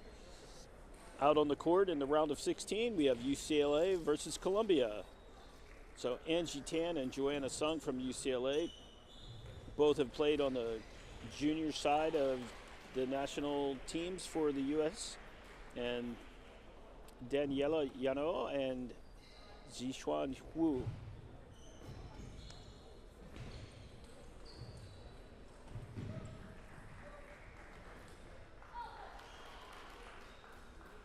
I'm not sure what just happened there. The players came out. We had them. We had them here for a second. Yeah, they ran away.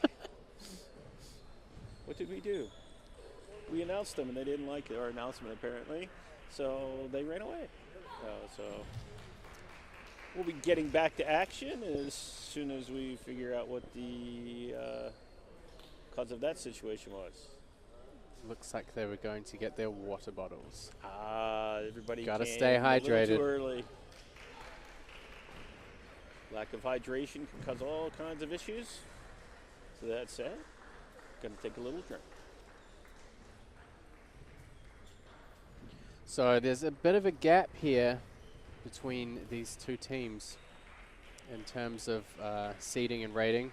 the number 11 seeds from Columbia, taking on the number 3 seeds from UCLA. But really, in the women's championship doubles, is a very top-heavy draw. So the top 3 or 4 doubles pairings are pretty strong. Obviously, in terms of the women's competition, I would say that this UCLA team is probably one of the strongest women's teams we've seen in terms of consistent level across all 4 players. So it's going to be pretty interesting to see how the team event plays out. But it's doubles first this year. Yeah, which is a change up for us. The actual whole structure of how the event's been running is a little different than usual. But yeah, this should be interesting to watch the UCLA team. This will be the first time I think they had a bye into the round of 16. So this will be their first match, and boom, they get thrown right out onto the center court, court 1. And I think the Columbia team actually had to play up to get to this point. So they have one match under the belt, so to speak. Will be interesting to see how this plays out. Although both of the UCL players, having played for USA table national team level, are well versed in preparing, warming up, getting ready, and then getting down to business. So everybody's laughing and having a good time right now. We'll see what happens in the next 5 minutes. We have a 2-minute warm-up. As soon as Bill Lembreth gets the ball out to him, and here we go. Both teams are both right-handed, so there's no left-handed angle advance there like you'd like to play in doubles, as you know. Yeah, I love my doubles. So having 2 righties requires a lot more footwork than having a mixed righty-lefty pair. Yeah. So it'll be critical that the Columbia team actually stays at the table with these 2, because they both can cover the floor very well. Their best hope is to keep them tied up against each other. Yeah, and I would say they've probably played some doubles together before, Tan and Sung. Then again, I guess Joanna would usually play with her sister, but I think Rachel was playing with Amy Wong.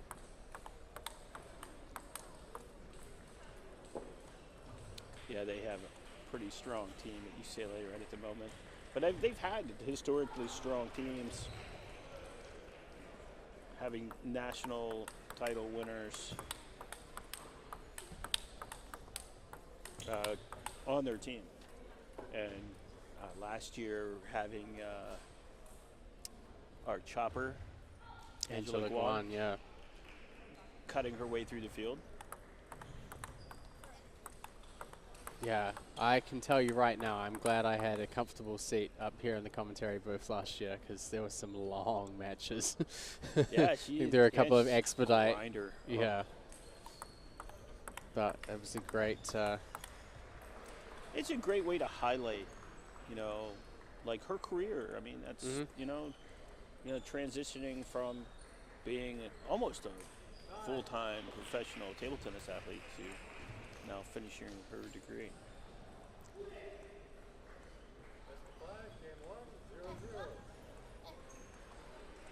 All right, so Joanna Sung starting off with the serve here.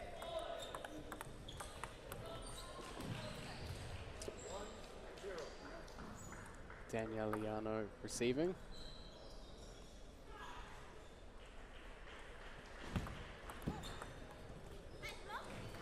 That was interesting.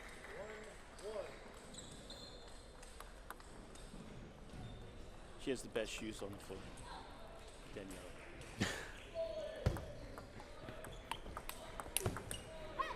Great shot there down the middle of the table. She's a very slight, but her timing is so good, gives her a lot of power.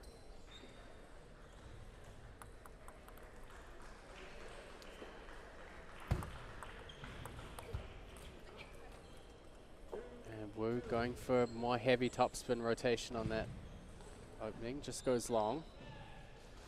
Yeah, it's they look very confident, you know, playing. Yeah, straight out of the gates. Good.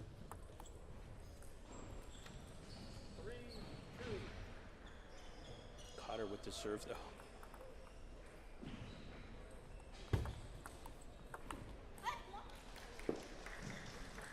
That little spin variation causes an error.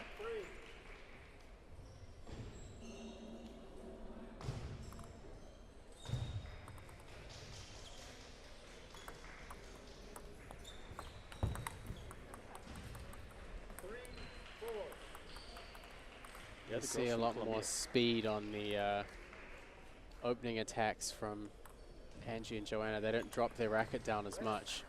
Get a lot of action on the ball in a very compact stroke.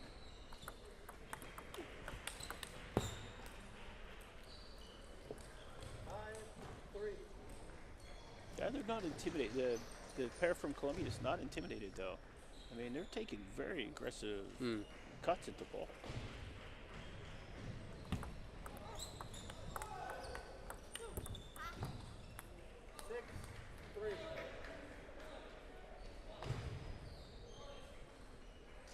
So even when UCLA does attack first, it's getting blocked back.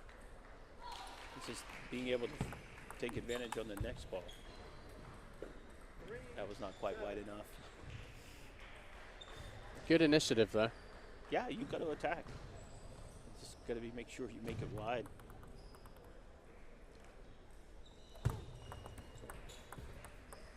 Lucky break there on the net.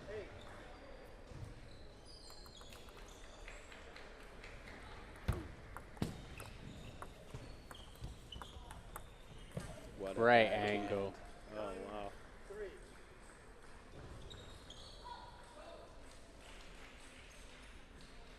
Yeah, if you're going to open like that, it's going to make it really hard for the Columbia pair. Big risk there. Quite far off the table. To hit a drive like that. Whew. That's confidence, though. She Yeah, felt it's- comfortable with it. A few points ago, she took quite a big swing on the backhand. She's definitely not afraid to go for the big shots. But you got to be able to play the tight ones well, and UCLA shows that real quick with a 14-point game. That's all it was played. So that's not a lot. It's difficult when you win that first game real quick. It's hard to make an adjustment because you didn't see enough points Yeah. to really kind of develop a strategy.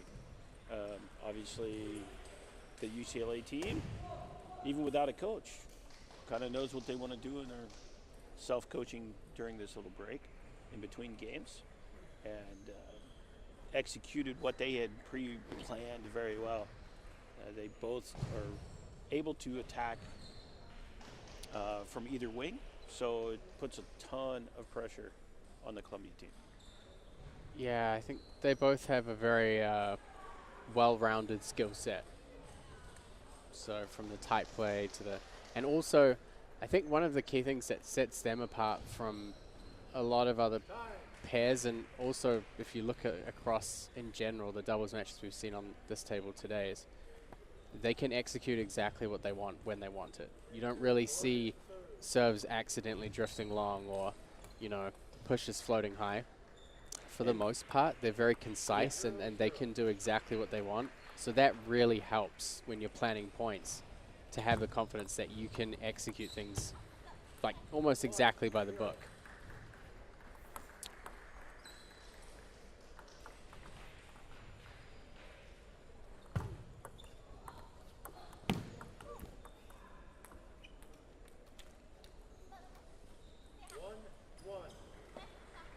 So Daniela's very aggressive. She's She's also, trying to you open can- every opportunity she Yeah. gets. You can see also she's keeping very light on her feet. Even before the point starts, if she's even not the one receiving, she's really ready to go. making sure she stays up on her toes.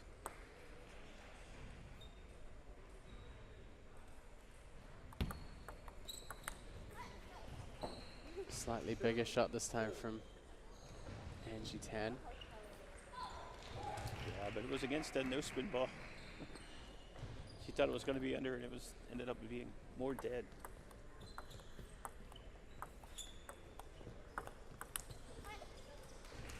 Good job covering the big high spinning opening.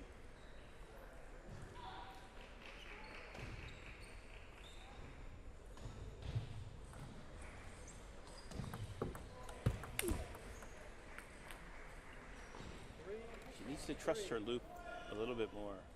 She's trying to finish when she doesn't really need to. Yeah. But I get it. You got to be aggressive.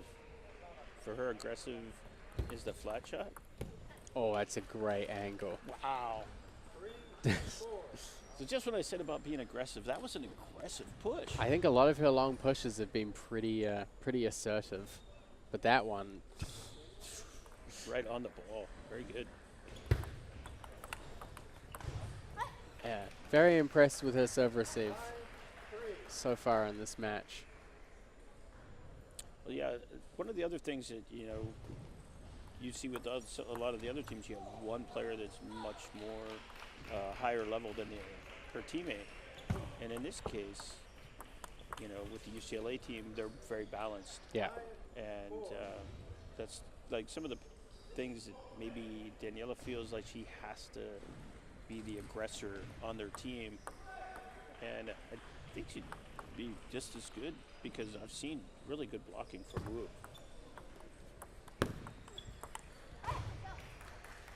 Hey, she got that backhand spin opening in.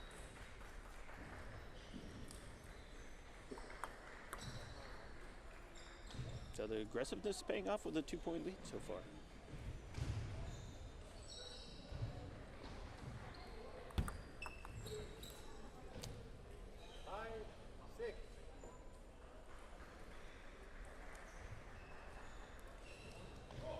Helping her teammate figure out the correct approach.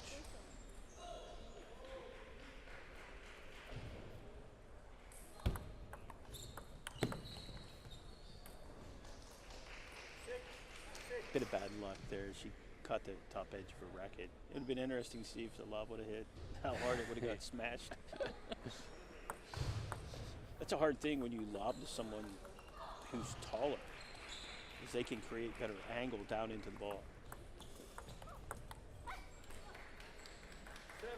Another good, solid opening there from Yano. Like you said, she doesn't need to hit everything hard. She should have some confidence in those openings. I mean, they're good rotation, Yep. difficult to return.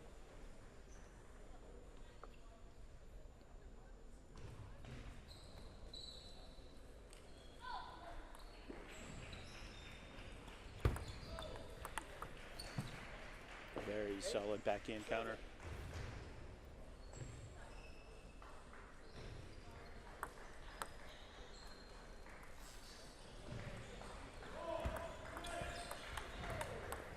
Goes for that wide angle again. Good cover from Wu this time.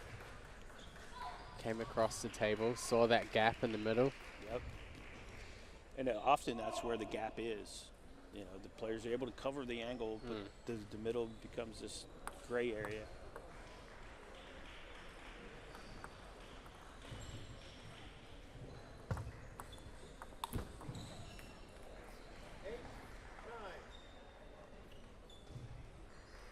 I'm really impressed with the confidence that the Columbia pair is showing. The way the first game went, they could have got disheartened, and now they just seem like this is the first game.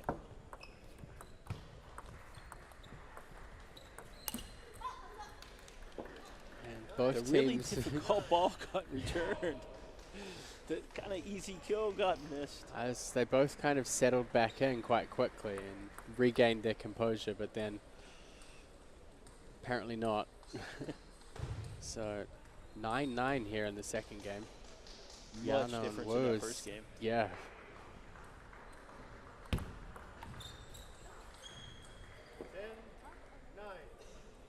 The dreaded shovel serve. So it makes it difficult if you've never had to return that serve, is seeing where the actual spin occurs. Is it top, is it under? Because it's the motion kind of comes around the ball. So if you touch it at one spot, it just varies it a lot. I find a lot of people are not that good at serving backspin with it though.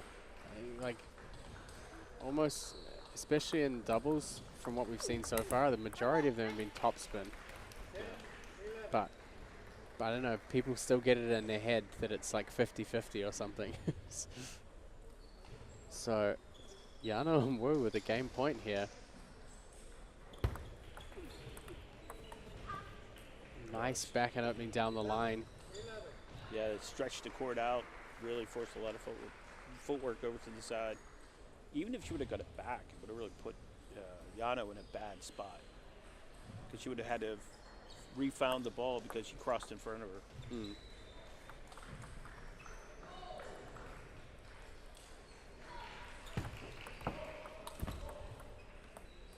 A little bit too flat on that.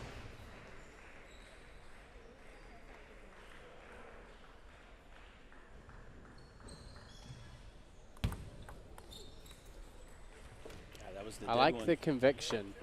You know, took her shots on both of them. She wasn't deterred after the first. Yeah. The first of those 2 points. And now they've got to see more balls too. They've just got to see more serves. You know, that first game, they didn't get to see enough. And, you know, they made a really good adjustment to get it to 13-11. Yeah. And so hopefully they can make that another small adjustment and get this next game. So, you know, get to that fifth game again. I know a couple of people who won't want that to happen. Yeah, and I think they're wearing the UCL Yeah, colors. I have a feeling that that second game for them probably a little Put up bit a too little- close for them. So it'll be interesting to see. Threw out the warning flag on that. Yeah. I think we'll definitely see them tighten up a little bit. And that might have been the thing too. You know, sometimes when you cruise out and win easy the first game, Yeah, you You're take like- your foot off the. yeah, you take that little Yeah. deep breath, and sometimes you don't get back into the rhythm again.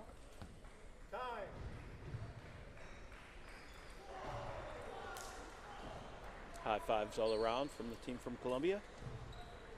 And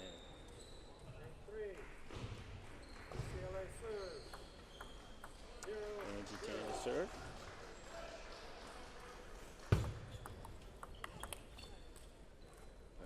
Aggressive backhand opening. Gotta set the mood. Send a message straight away. Yeah.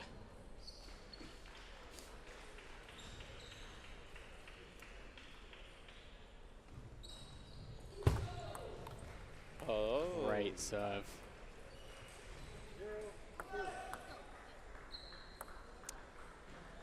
That was one of the better serves I've seen her do.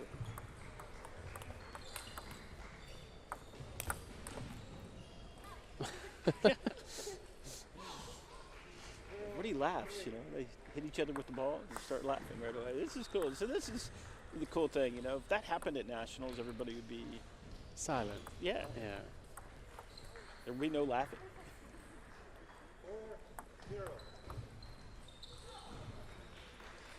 So 4-0 here, Tan and Sung. Really Yeah, making that- sure they don't have a repeat of What just happened? second game. It's going to be a timeout from the Columbia pair. Which, that was a good time. You know, 4 points, okay. Man, anything more than 5 gets really tricky because that's almost halfway through the match. And don't want to have to fight that far back. It just makes it too difficult. So, you know, that's a good time to make that timeout call. And it's a good time to call out some of our sponsors too. So, from DHS to Pong Space and Major League Table Tennis. All new kind of to our, besides DHS, new to sponsoring college table tennis. And this game's going to grow in the U.S. The players who are juniors need a pathway to continue to play. And that's what NCTTA provides. And especially when kids start seeing this venue, you know, seeing the production quality, you know, and the quality of the athletes that show up.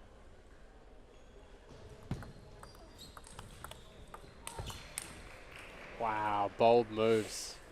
She's not afraid like to that. swing. Yeah. But that's the way she has to put pressure on UCLA.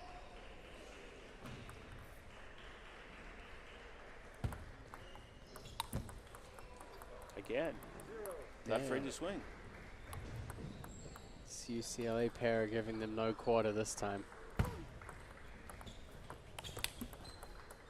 Good trap positioning.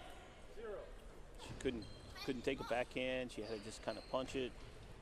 Not enough to get it through over the net. There's a top spin hook again. It's that hesitancy.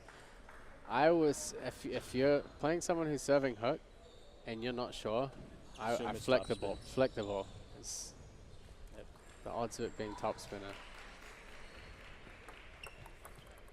So 10-0. This could be a pretty hard shutout here from the number 3 seeds. An amazingly good serve right at the second bounce on the edge.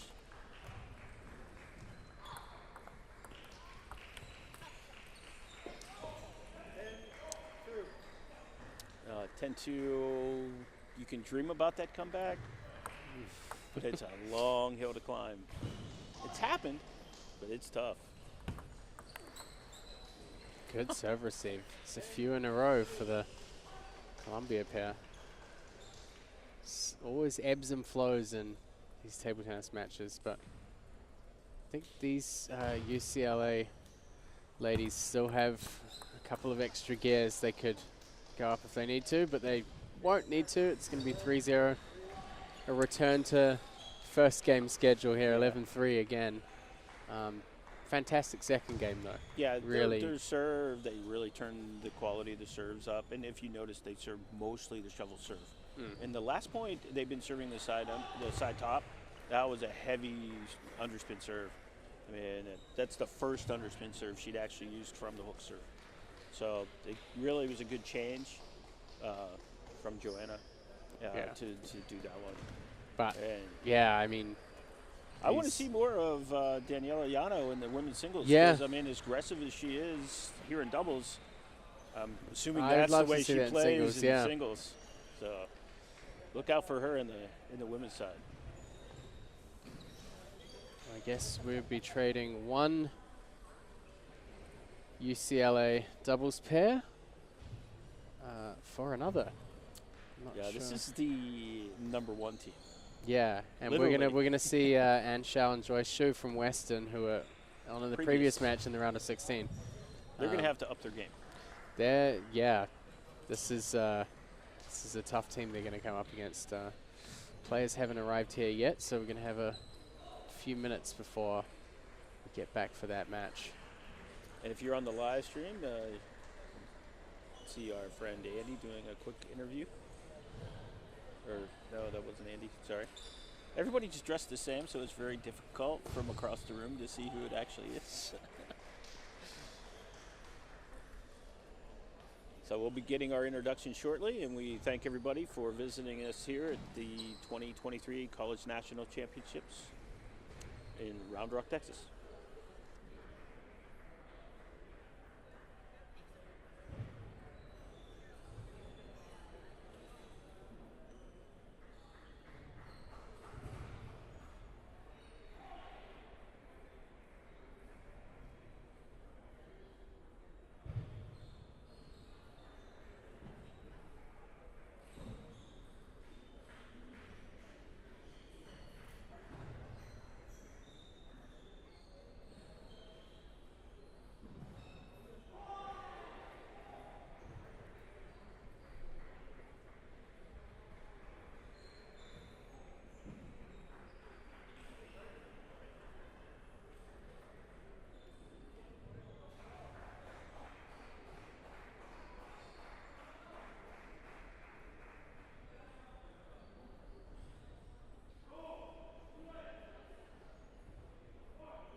have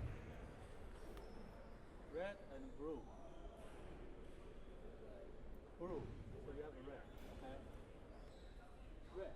You can choose a serve, receive, or side or. You want to serve? Okay, they want to serve, so you have to receive. But now you have a chance to select the which side you want. The camera is that side, so if you want the camera on the back, that side will be shown. Yeah, the first game will be that side that they will see. Yeah. So we're facing the back. No, you're facing the back. Back is the other thing. Oh man, that's smart. That's so smart. Okay, 2 minutes walk. You guys have tips, right? Medium. Medium? Sure. So you don't have a coach yet. Then only one, okay? Okay, he's sitting on the back. That's fine. As long as you guys can touch it. Okay.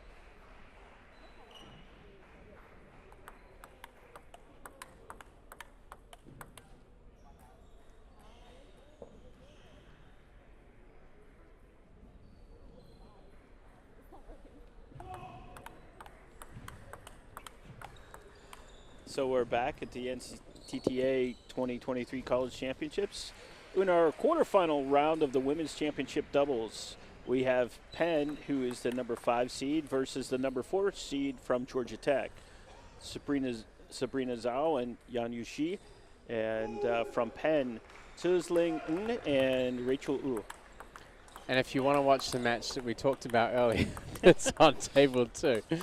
Amy Wang and Rachel Sung, the top seeds. Yeah, I thought they would have put the number 1 team on the number 1 team. we got, yeah, but we got 4 and 5 here. This should be a great match. This should be pretty tough. I've known Sabrina since she was a little girl, because I'm from that area, and it was interesting to see the jump at Georgia Tech's skill level, having a big table tennis academy. Yeah. They're training. There's some students that are getting. Yeah, some incoming freshmen this year. Matthew Liu, Daniel Ng, first time playing college, and then I think they're possibly also expecting more new players next year as well. So. Well, I wish Barbara Way is doing well with her little newborn, and she'd be really happy to see her Penn team here representing. So shout outs to Barbara Way if you're out there on live stream. Yeah, this has got to be one of the stronger teams they've had in a while. I think they won the Mid-Atlantic Regionals. That's pretty strong. Yeah, the women's team. The Coed team for UPenn actually got here on a wild card. Oh, really? Yeah. Well, they're in a tough area. Well, they had a little mishap with their order and ended up getting knocked out in the quarterfinals, but their top 2 players on the Coed side actually won and came second in the singles. So, but they made it. They made it here, and they're the 6th seeds for the whole tournament, and they got qualified on wildcard. So, entertaining little story for you there. It's important you pay attention to details. So Sabrina starts us off with the serve. And Rachel with a good return. Rachel O with the receive, and confusing everyone with the name on the back of her shirt.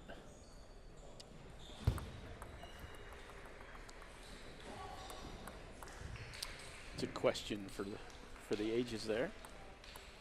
Did they realize they changed shirts? Yeah.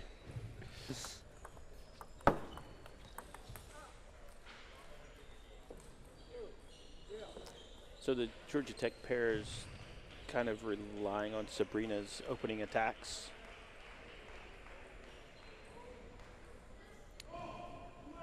Although you will see long pip attacks from the backhand side.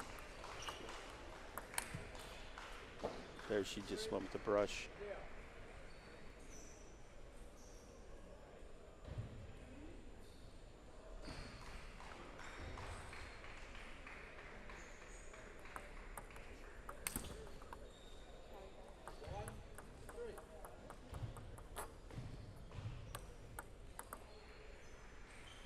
finally on the board. Now Georgia Tech gets the serve.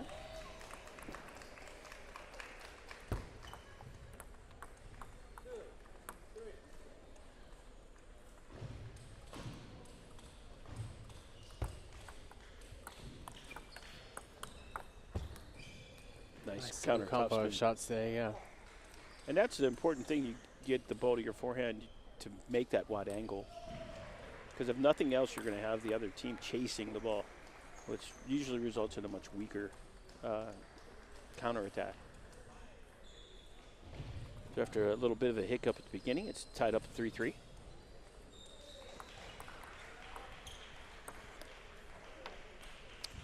The difficulty of a long pips attack ball, especially when it's high.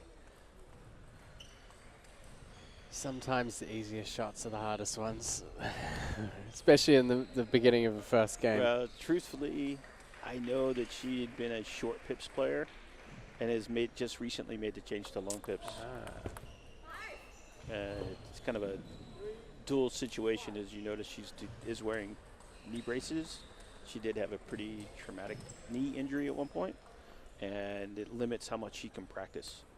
So she went to the long pips hoping to not have to do quite as much footwork.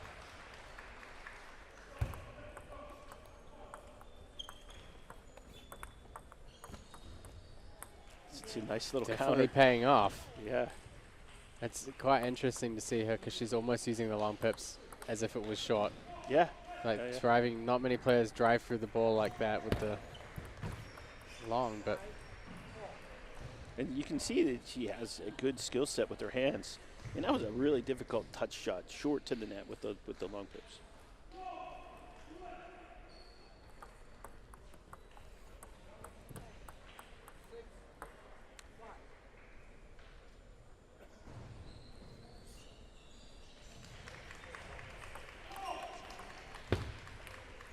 just doing a great job of controlling that ball. Yeah, it's awkward because it's coming at you sideways with a little bit of something else, and you're not sure. And you hesitate. A little bit of seasoning. A little salt, a little pepper, cayenne.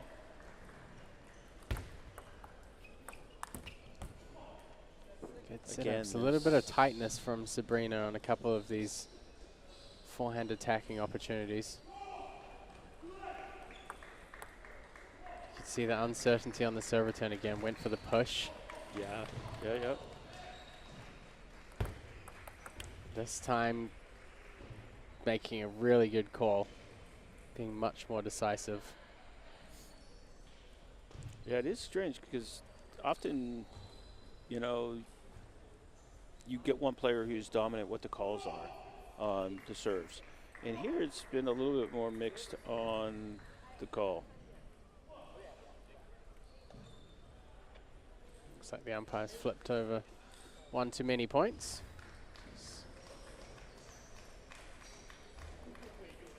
Yeah, it's kind of hard to switch serves.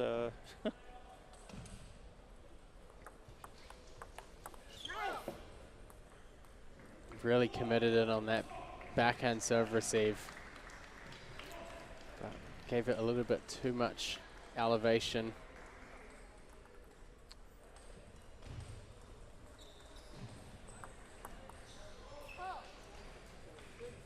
So 4 game points here in the first for the number 5 seeds from Penn.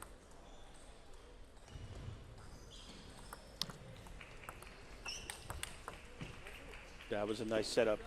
Very standardized kind of pattern for them. That's what they should be doing, a lot of that. They're kind of not really sure, but I mean, that was well done.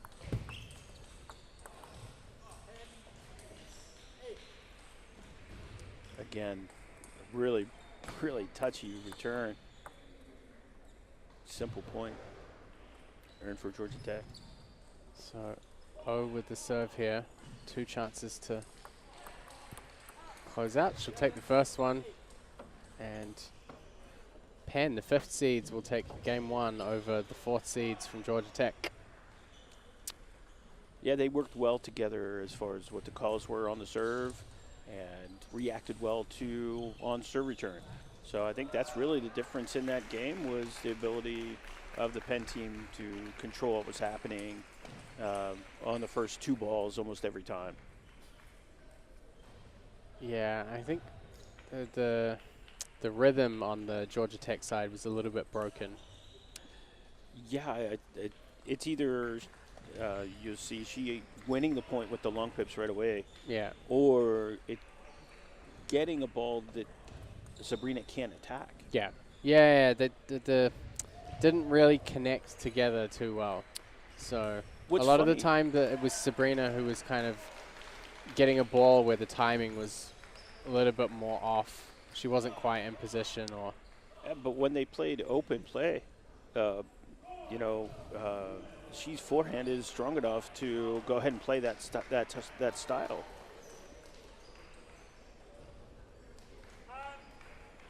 so we'll be back here for the second game.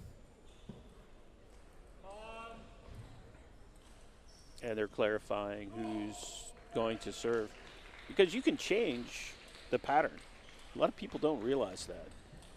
Once it's your serve, you can decide who's going to serve, and then the receiving team has to adjust. So, Umpires just said Penn State to serve. They're just clarifying it's UPenn. he said Penn State. Yeah. Penn State is not us. That has been told in no uncertain terms by Yeah, Zerling there. definitely the wrong colors.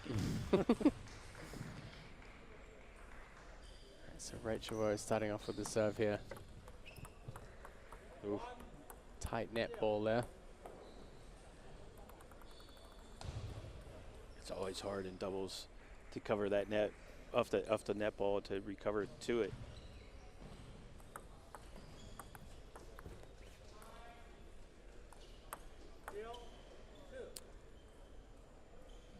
So it's interesting they choose to push with no spin into the pips, and it creates the error.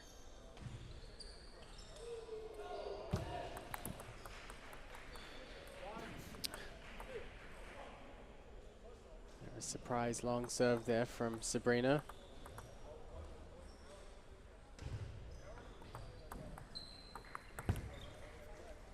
Oops. Heavy underspin to long pips.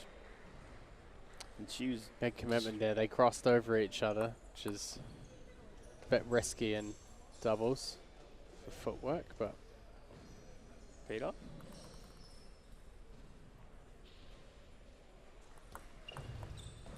I guess one of the challenges that they're facing is if she just switched to long pips, is probably still trying to figure it out as a singles player. Trying to figure out how it works for your doubles partner is a totally different Mindset. Totally different thing to deal with.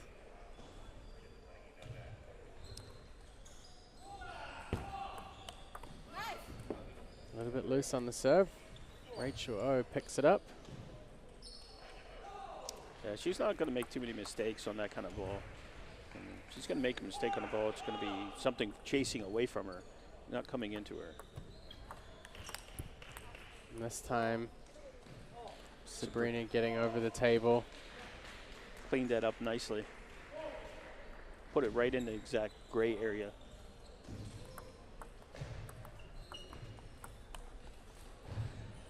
You can see Sheer soften up a little bit. Well, it's interesting. I think Ing has some type of pips on her backhand too.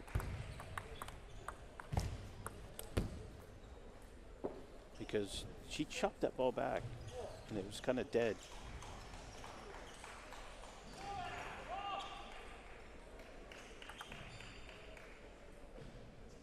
Maintenance on the foot gear. Back to action.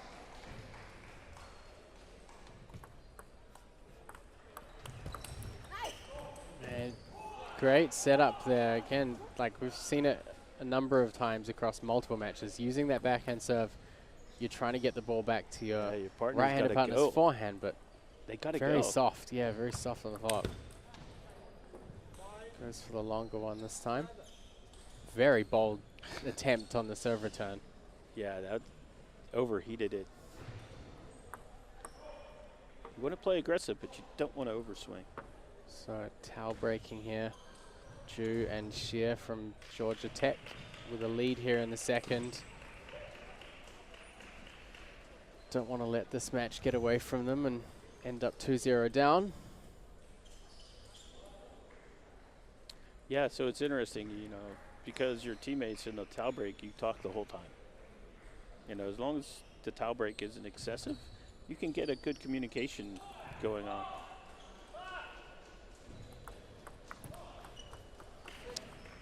So it's like a half dead little topspin, sir. It's not real heavy, it's just enough. And it, as a long pips player, you got to be confident in taking that ball, creating some doubt. Good control from Sabrina. See, I think that's the tempo the Georgia Tech team needs to play at. It's much more comfortable for Yeah. Sabrina, and she's very strong. And it's at like those games, it's a consistent pace between them. I think they were first game they were like quite out of sync. I think is the best way to describe it. And she definitely in this game is more loose, and especially on the forehand strokes, not as much tightness. So I think just taking a little bit of pace off and relaxing down a little.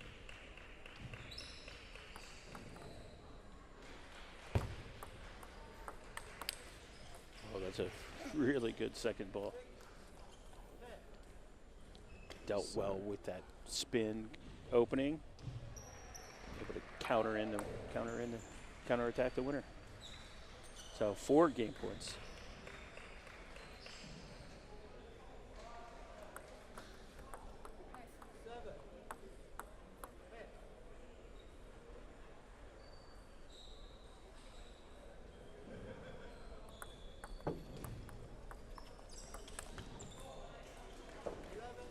And O pops it over the end. It will be 1-1. Interesting little turn of events there. The rhythm seemed to kind of go Georgia Tech's way that time. And once they got ahead, they really just played really steady. Yeah. And, you know, the team from Penn just couldn't find a way back and to catch up. It's almost like once they got a lead, they were just able to, you know, keep that 2-point gap. And there at the end just took advantage. We'll see. It's interesting quarterfinals match. Pretty evenly based. So 1-1. We'll see what happens.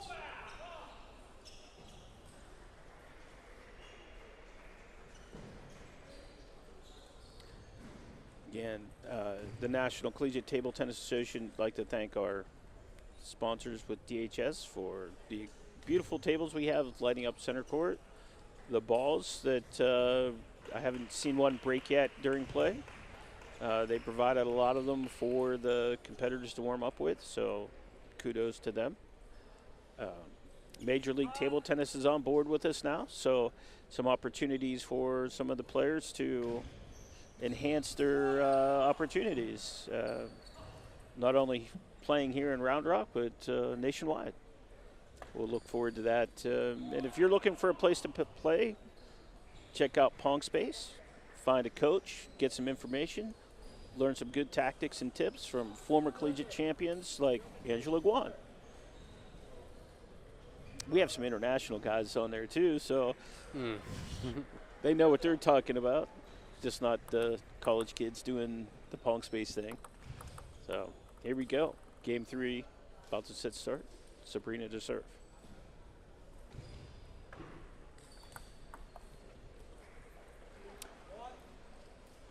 Interesting. I thought that was underspin too.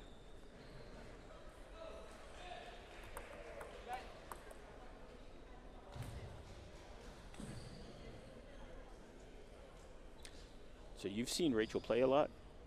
A little. It's got a really nice spinny forehand.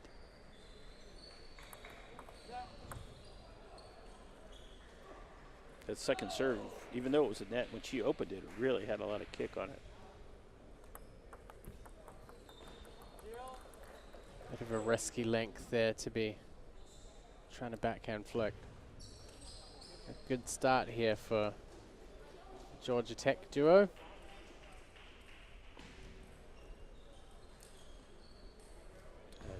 Don't want to block our scorer.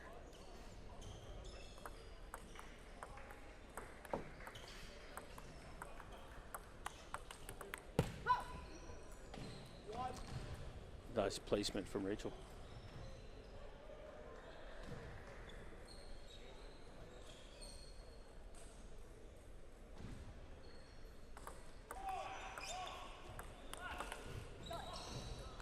I don't think Penn wants to see Sabrina opening with that much time. If they want her opening, they want her opening off balance. Yeah. When she's set like that, high quality. I think they've already seen what happens in the second game. So they know the difference between first game, what happens when she's out of timing or off balance. Second game, the opposite.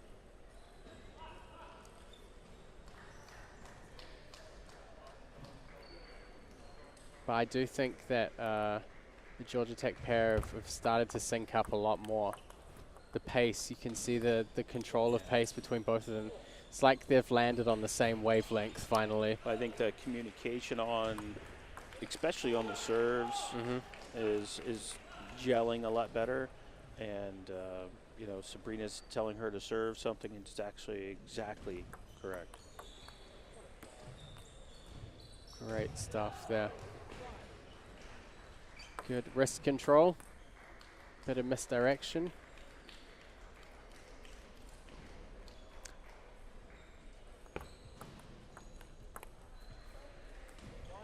She's still trying to open it like Don't it's really short pips. yeah, you don't tend to see players swinging that much with long pips.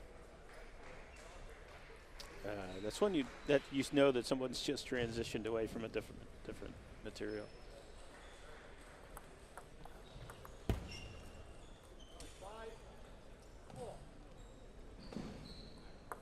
Yeah, it's very, you know, everybody thinks I just throw a sheet of long pips on there and it's easy. Exactly the opposite. There's so many little micro movements you can do with your hands and it affects the ball greatly.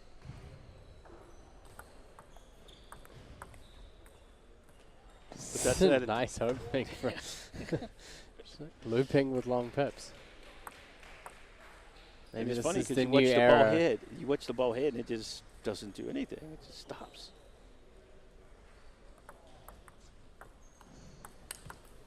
Yeah. Wow, anywhere she wanted. Just great disruption from Sheer. And that's kind of what's throwing them off. It's like she's almost playing with it as if it's inverted rubber. You don't see people loop that much with long pips.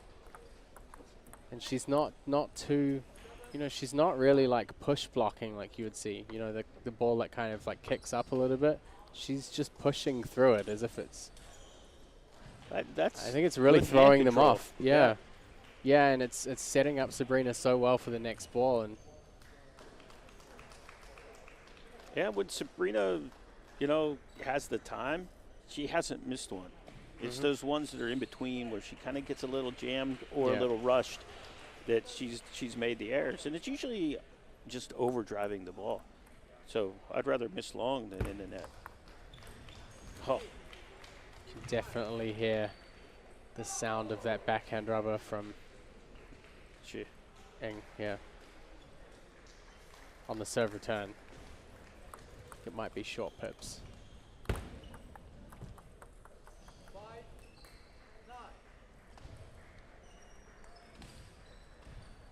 So 4-point lead here again in the second half.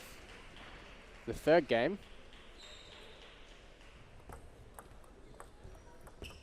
Oh, nice touch from Sabrina. You've seen all this power from her, but then she just does that nice little drop.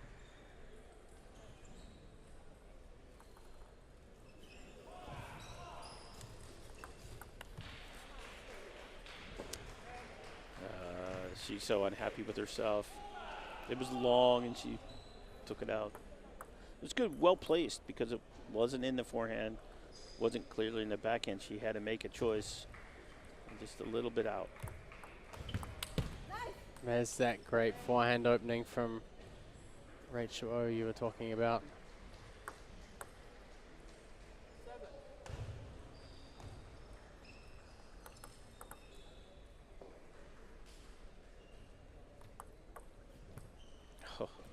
Ball just died.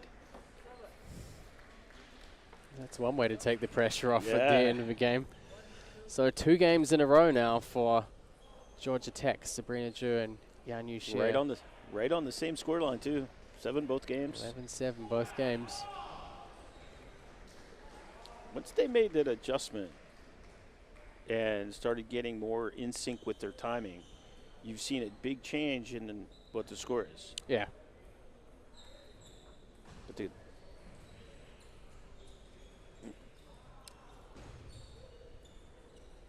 it's interesting that the strong Daniel Nee is not coaching. You know, him and Sabrina kind of grew up together with the same coach, and you'd think that they would have more communication there. But the number 3 women's player is actually there coaching. I guess it depends on schedule as well. What that's other right, matches 'cause are on. Yeah. But he is here. Maybe he finished a match. Yeah, and once you declare who your coach is, you can't come in and coach. I've seen that tried before.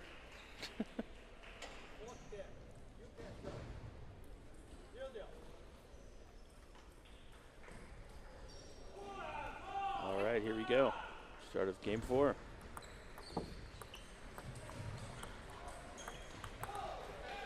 That's a little too much time for Sabrina. If I'm not mistaken, I think Rachel O is actually Daniel's cousin. Really? Yeah. Maybe that's pretty why sure. he chose not to coach. Just pops to the top of my mind.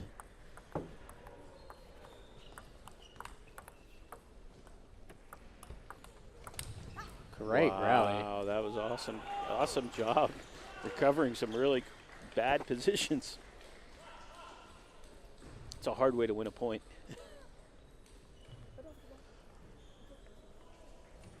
Again, first 2 points going to Yeah, and coming Georgia in with Tech. a 2-point lead and the serve, that's a very good place to be when this is possibly a finishing game.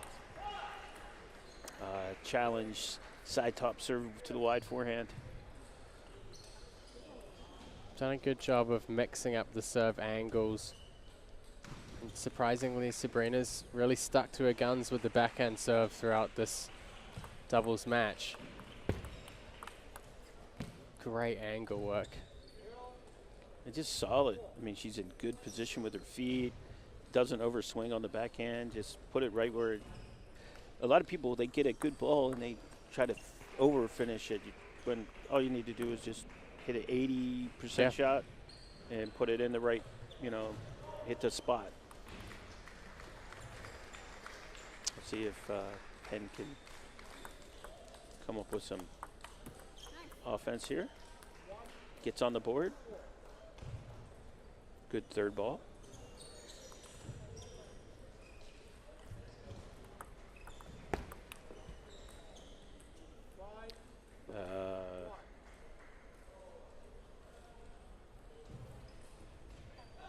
That was interesting. She served a dead ball, and Yan Yu kind of punched it a little bit with the pips out, and it cut right near the end line.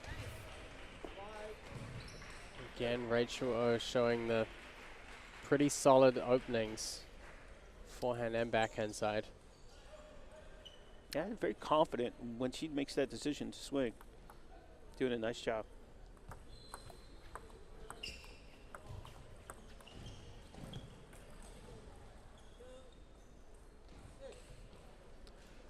It's tough when you don't know how much spin your partner put on the ball, and the next player hits it with the long pips.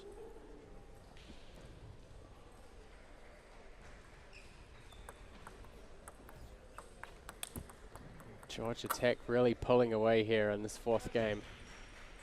Yeah, they're really feeling the flow of, and they're working very well together.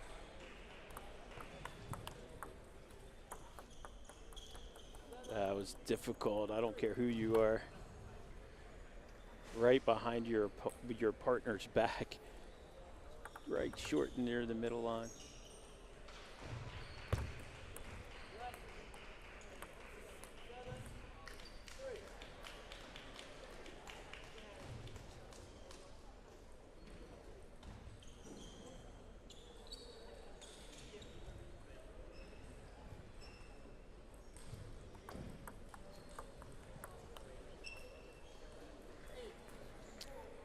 maintaining that 5-point lead here.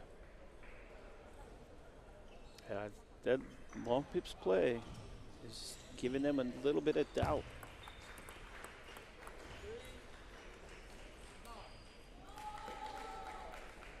There's your teammate cheering you up. You know, you made a mistake, but it's okay.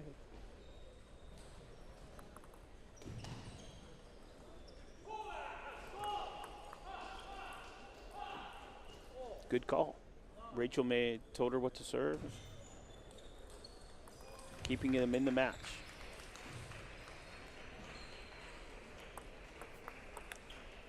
Wow, very direct serve return. Did you see the acceleration? Yeah.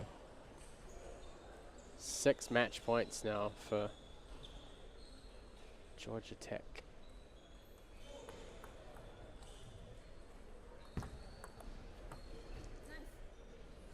Oh, she wanted to win too bad. Sometimes you gotta temper yourself a little bit. You wanted to finish the match right there with one swing, and it's not what you need to do. I'll take it from the serve instead. So Woo.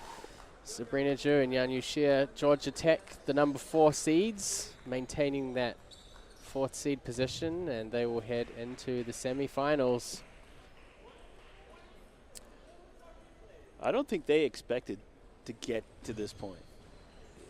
From talking to them earlier, they were just like, the women's doubles, we'll do our best, we'll try. And I think this was the match that they thought they were going to lose.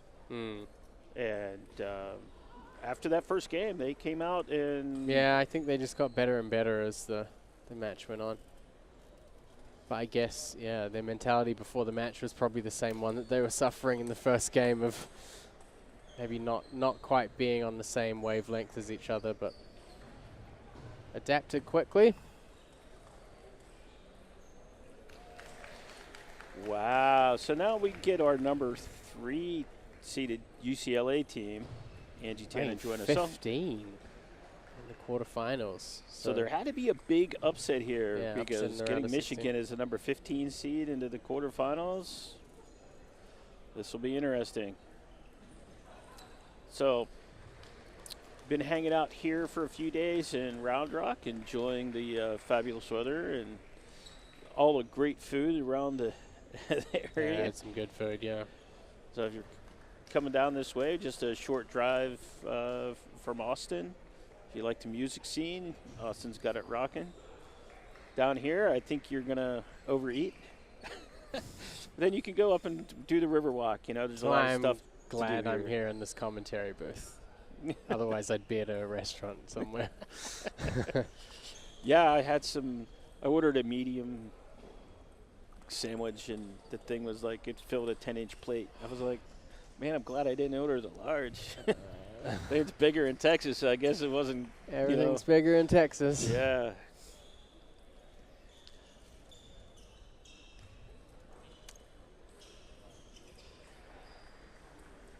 So we're enjoying the venue here.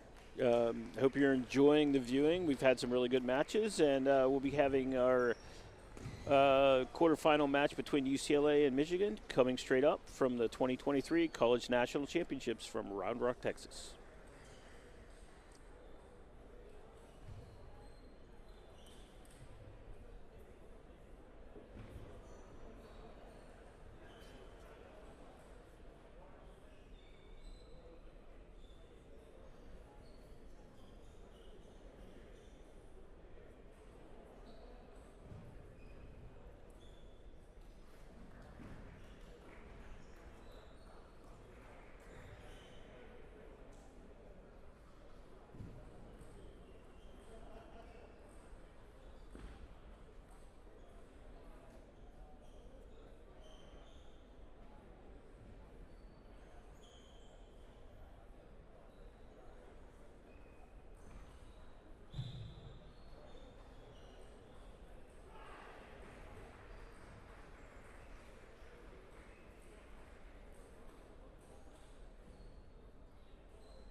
So we're back for our another quarterfinal match in the women's championship doubles. Out on the court right now, the umpire, Jorge Vandegas, with the UCLA team and Michigan. I think Michigan with the probably multiple upsets to get to the stage.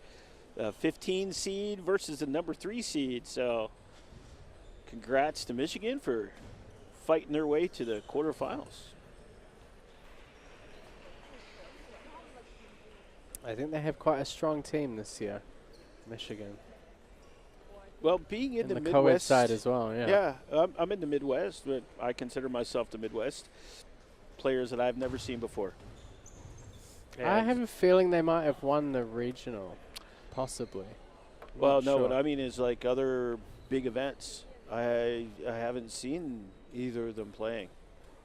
You know, the St. Joe Valley Open usually pulls in a good women's draw, and they weren't there. So I mean, they pay pretty well. I mean, Maybe they had their noses in books studying, yeah, like yeah, all yeah. good college students should. Of course. Yeah. That's all they do is study, right? I do have We're lucky that they have time to practice some table tennis and go to the regional events. black and red. You want to choose? Red. Red. Serve, receive, or choose side? Serve. Side. First team on this table to choose serve so far. Yeah, and UCLA didn't make them switch either. I hardly ever see people switch. Now serving. I think neither team has a coach representing, so it didn't benefit them to switch sides. Ladies, you have 2 minutes. true. From now on. So here's our 2-minute warm-up. Righty-lefty combos from Michigan, so maybe that was the difference maker in pulling the upsets to get here. Righty-lefty combinations allow a team to attack more with different angles. I'm still waiting for a lefty-lefty combo. I've seen that once. I've won a lot of medals back in New Zealand when I was younger, playing with other left-handed partners. People just found it so weird to play against. I think we had one match with 4 left-handers. It's one of the most bizarre matches I've ever played in my life. Wow, that would be kind of... It was weird. And very close. Like 15-13 in the 5th or something. Just a maelstrom of weirdness.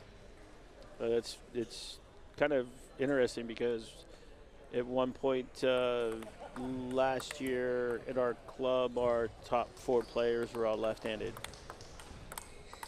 And Is this still like that? I need to come to your club. That's the No, kind of club I need to join. actually, the one guy got a job in California, so he moved.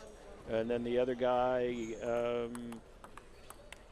went back to India because he got a promotion with his company. And the other guy went to Egypt. He was a left-handed chopper. Oh, that's unorthodox. Yeah, You don't see that very He often. was a great practice partner. And so yeah, we've kind of lowered our righty to lefty ratio down. But it was bad. I beat the highest rated lefty, who was like 2350. The last time he was there, I beat him in the league. Got him before he left. Yeah, but I'm the only one that beat him in the league. But I was I would practice with him when he would call. So this is the strategy you talked about. On serve turn, making the left-handed player cover the really wide forehand. Okay, got a Jorge warning just on the toss. Making sure the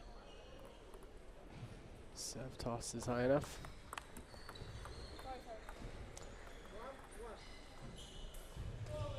Well, the net's high enough. So all tied up 1-1.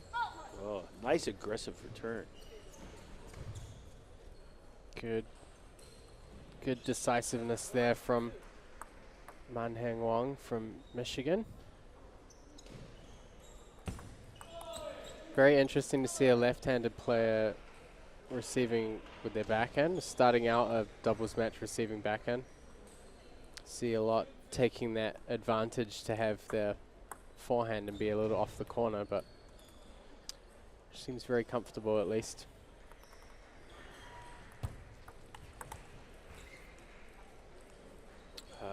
That's interesting. Usually the spin stays more to the center line. She went wide and actually opened up the table for the opposite team. That's more of what I expected, but quality returns.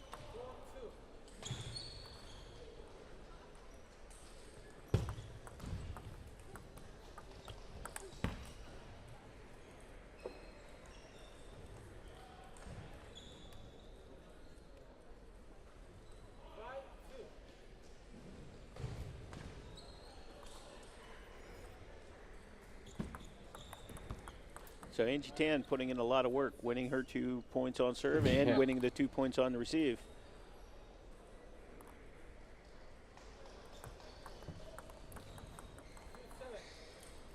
Wang just trying to take that ball a little bit too early.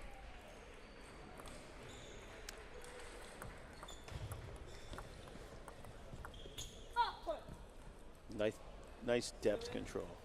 Just didn't leave enough room for Joanna to get an attack on that ball. That's not coming back. No, just a little high.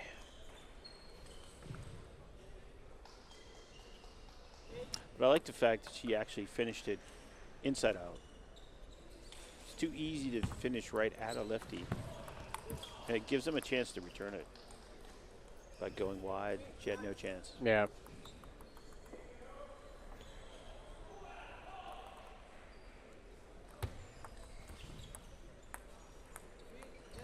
Little luck there to give them 7 game points.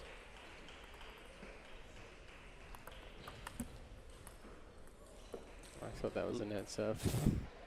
Am I the only one?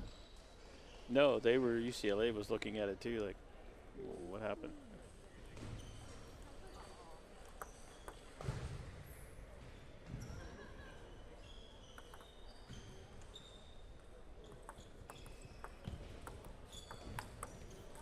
Clean finish there.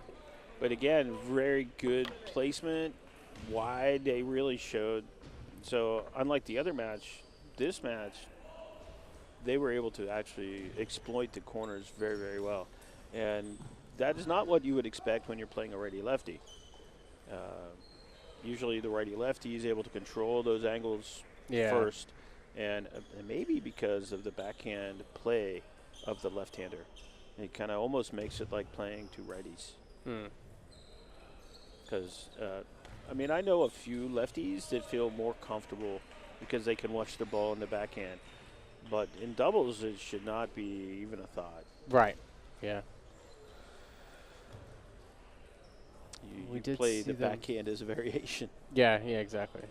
And we did see them in the last match on this table.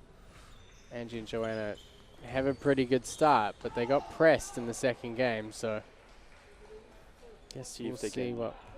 Keep the foot on the gas, so to speak.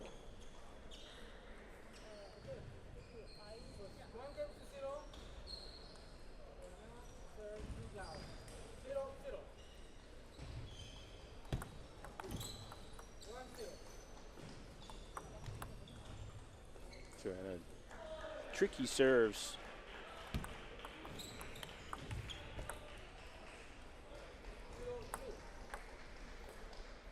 Again, we talked about in the last match that they played on this table the fact that they can execute everything perfectly. Yeah. So, you know, they're going for the corners, they're hitting the corners. There's really not many errors in what's planned versus what's executed. Yeah, and they work really, it seems, very seamlessly together. Because Angie has a really nice soft drop there that really feeds into the next ball. Because if you're not ready for someone to just drop the ball soft, you're going to end up popping that ball up. And there, There's no way through. backhand open, backhand counter kill. So But great work from the Michigan pair to stay aggressive. It's actually a very good quality shot, just possibly not to the best placement, but this time, that time it worked. It was actually wider that time. The one before that was more just slightly in the middle. But that time it was straight up the line, so much better placement for Michigan. Gal's really working to stay aggressive and not back off too much. Oh. Got surprised. Joanna got surprised there with the serve. Overcooked that one a little bit.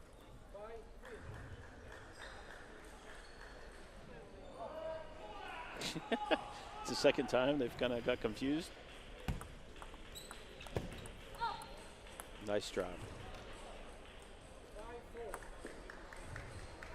Like you said earlier, you know, it's almost like they've taken decelerated a little, went into cruise control, and Michigan put it in overdrive. Much tighter than the first game.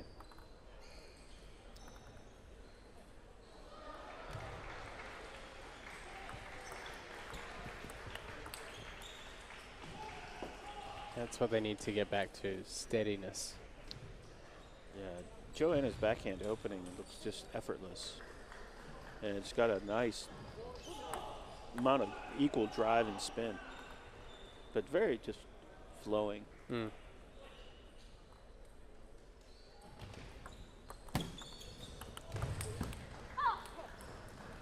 Gao in this game has really stepped up the counter offensive from their side.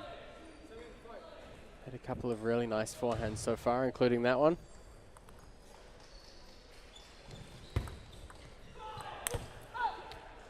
Points played and nobody went to the towel.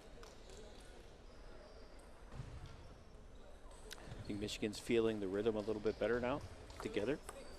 And there's Angie and Joanna are trying to put some strategies together. Good exchange there from both teams. It's really surprising how well both the UCLA players do with that backhand.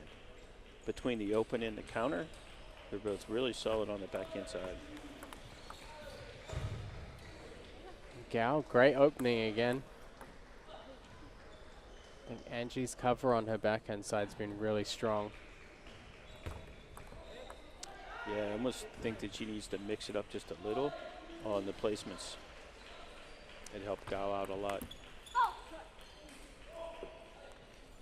That's a big cut at a kind of meaty ball, you know. I'm surprised she didn't just take the roll there and roll it into play. Decided to try to finish that point. But right near the end.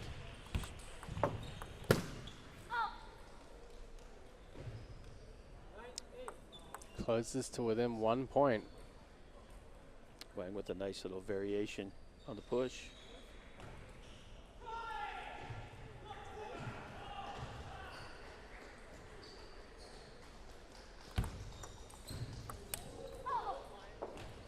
Great serve setup. Phew. Seen Angie take a couple of big backhand swings. It doesn't look like her natural shot. No. So It looks like she felt she had to take that shot. Michigan here with a bit of a chance. Take this second game, perhaps. Gao, sometimes I feel the ball pops up, but she's got to give it a little topspin at least. Yeah, kind of more of a loop drive than a flat hit. Yeah.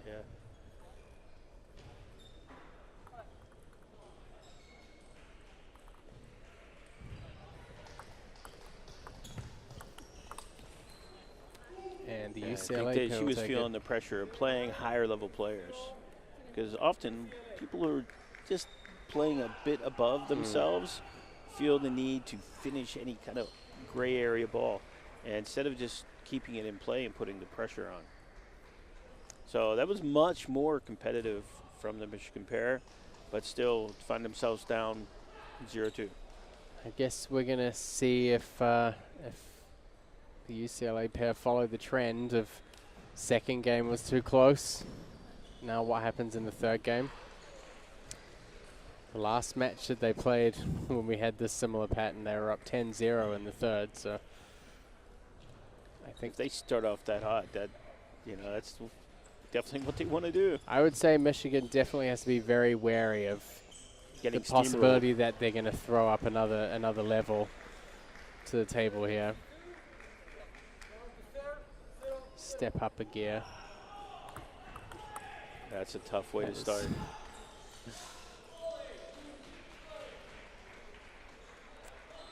Joanna Gave her Sung's too many Sung's options. not a player that's going to get thrown by that.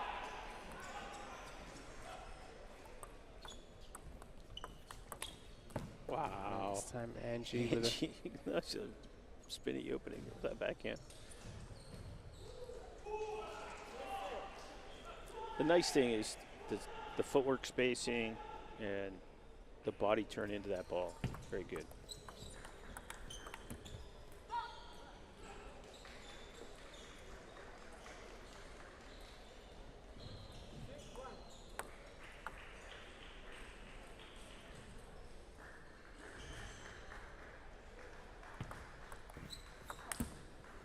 goes for it again. She's like asking, what do I got to It's do? like she's having an identity crisis. She looks Where to her am I? partner, what's going on with me? Thought I was a backhand kill artist. Great deflection down the line. And it tailed out too. That's always good against left-handed players. Yes. Ball comes back quick and then it fades on you. Oh, nice drop. Kind of faked a little bit of a flick there and then just dropped it into the middle.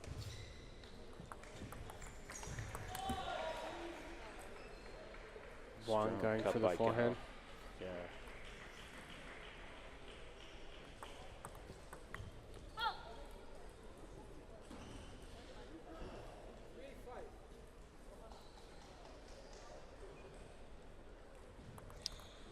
There's still, 3-5.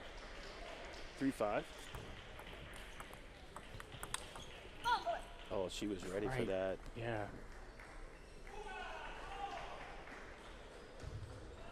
I think they probably know now. They've played enough points that they know that when Angie winds up for a slightly bigger swing on a backhand, it's going cross court. And it's going to be spinny. So Yeah. just get up and get ready to cover it.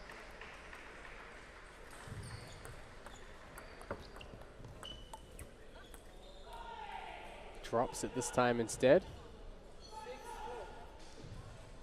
Gouds hit some really quality shots. And neither of the UCLA players really cares too much that it's that good. It's the first ball that's getting them in trouble. Making that decision how hard to attack. And when they try to attack too hard, that's where they're making the mistakes. When they just put the pressure on, that's where they need to live. Oh, good positioning. They both knew they messed up and they got away with it. So good hustle from Joanna Sung. She looks pretty pleased with herself.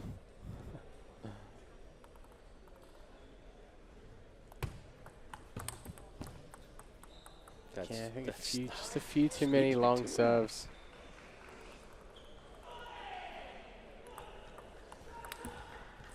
What's this saying? If you're going to serve long, it's got to be very deliberate. In They doubles? can't- If yeah. you're going to serve long, don't. Yeah, don't. Change the saying. Yeah. I think I've seen more doubles long serves today than in a long time. But I don't know whether it's intentional. I don't know whether these are planned long serves or whether they're just drifting longer than That players tight, are expecting. That tight arm, Yeah, letting the ball kick out. So but we've definitely seen a lot of long serves.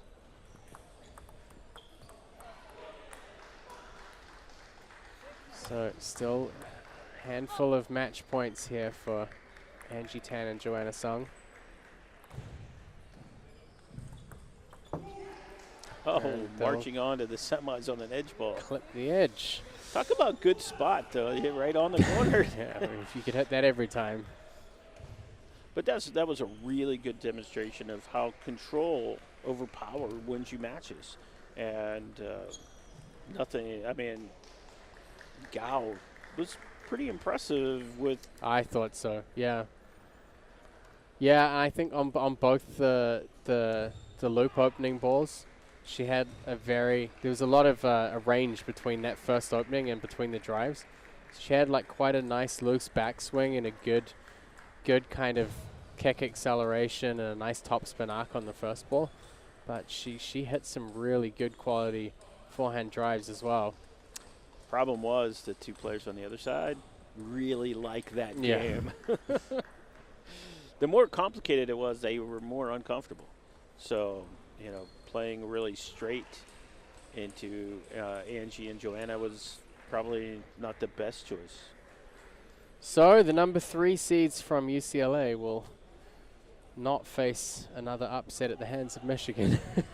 Their run comes to an end here, and UCLA will advance to the semifinal of the Women's Championship doubles here at the National Collegiate Table Tennis Championships.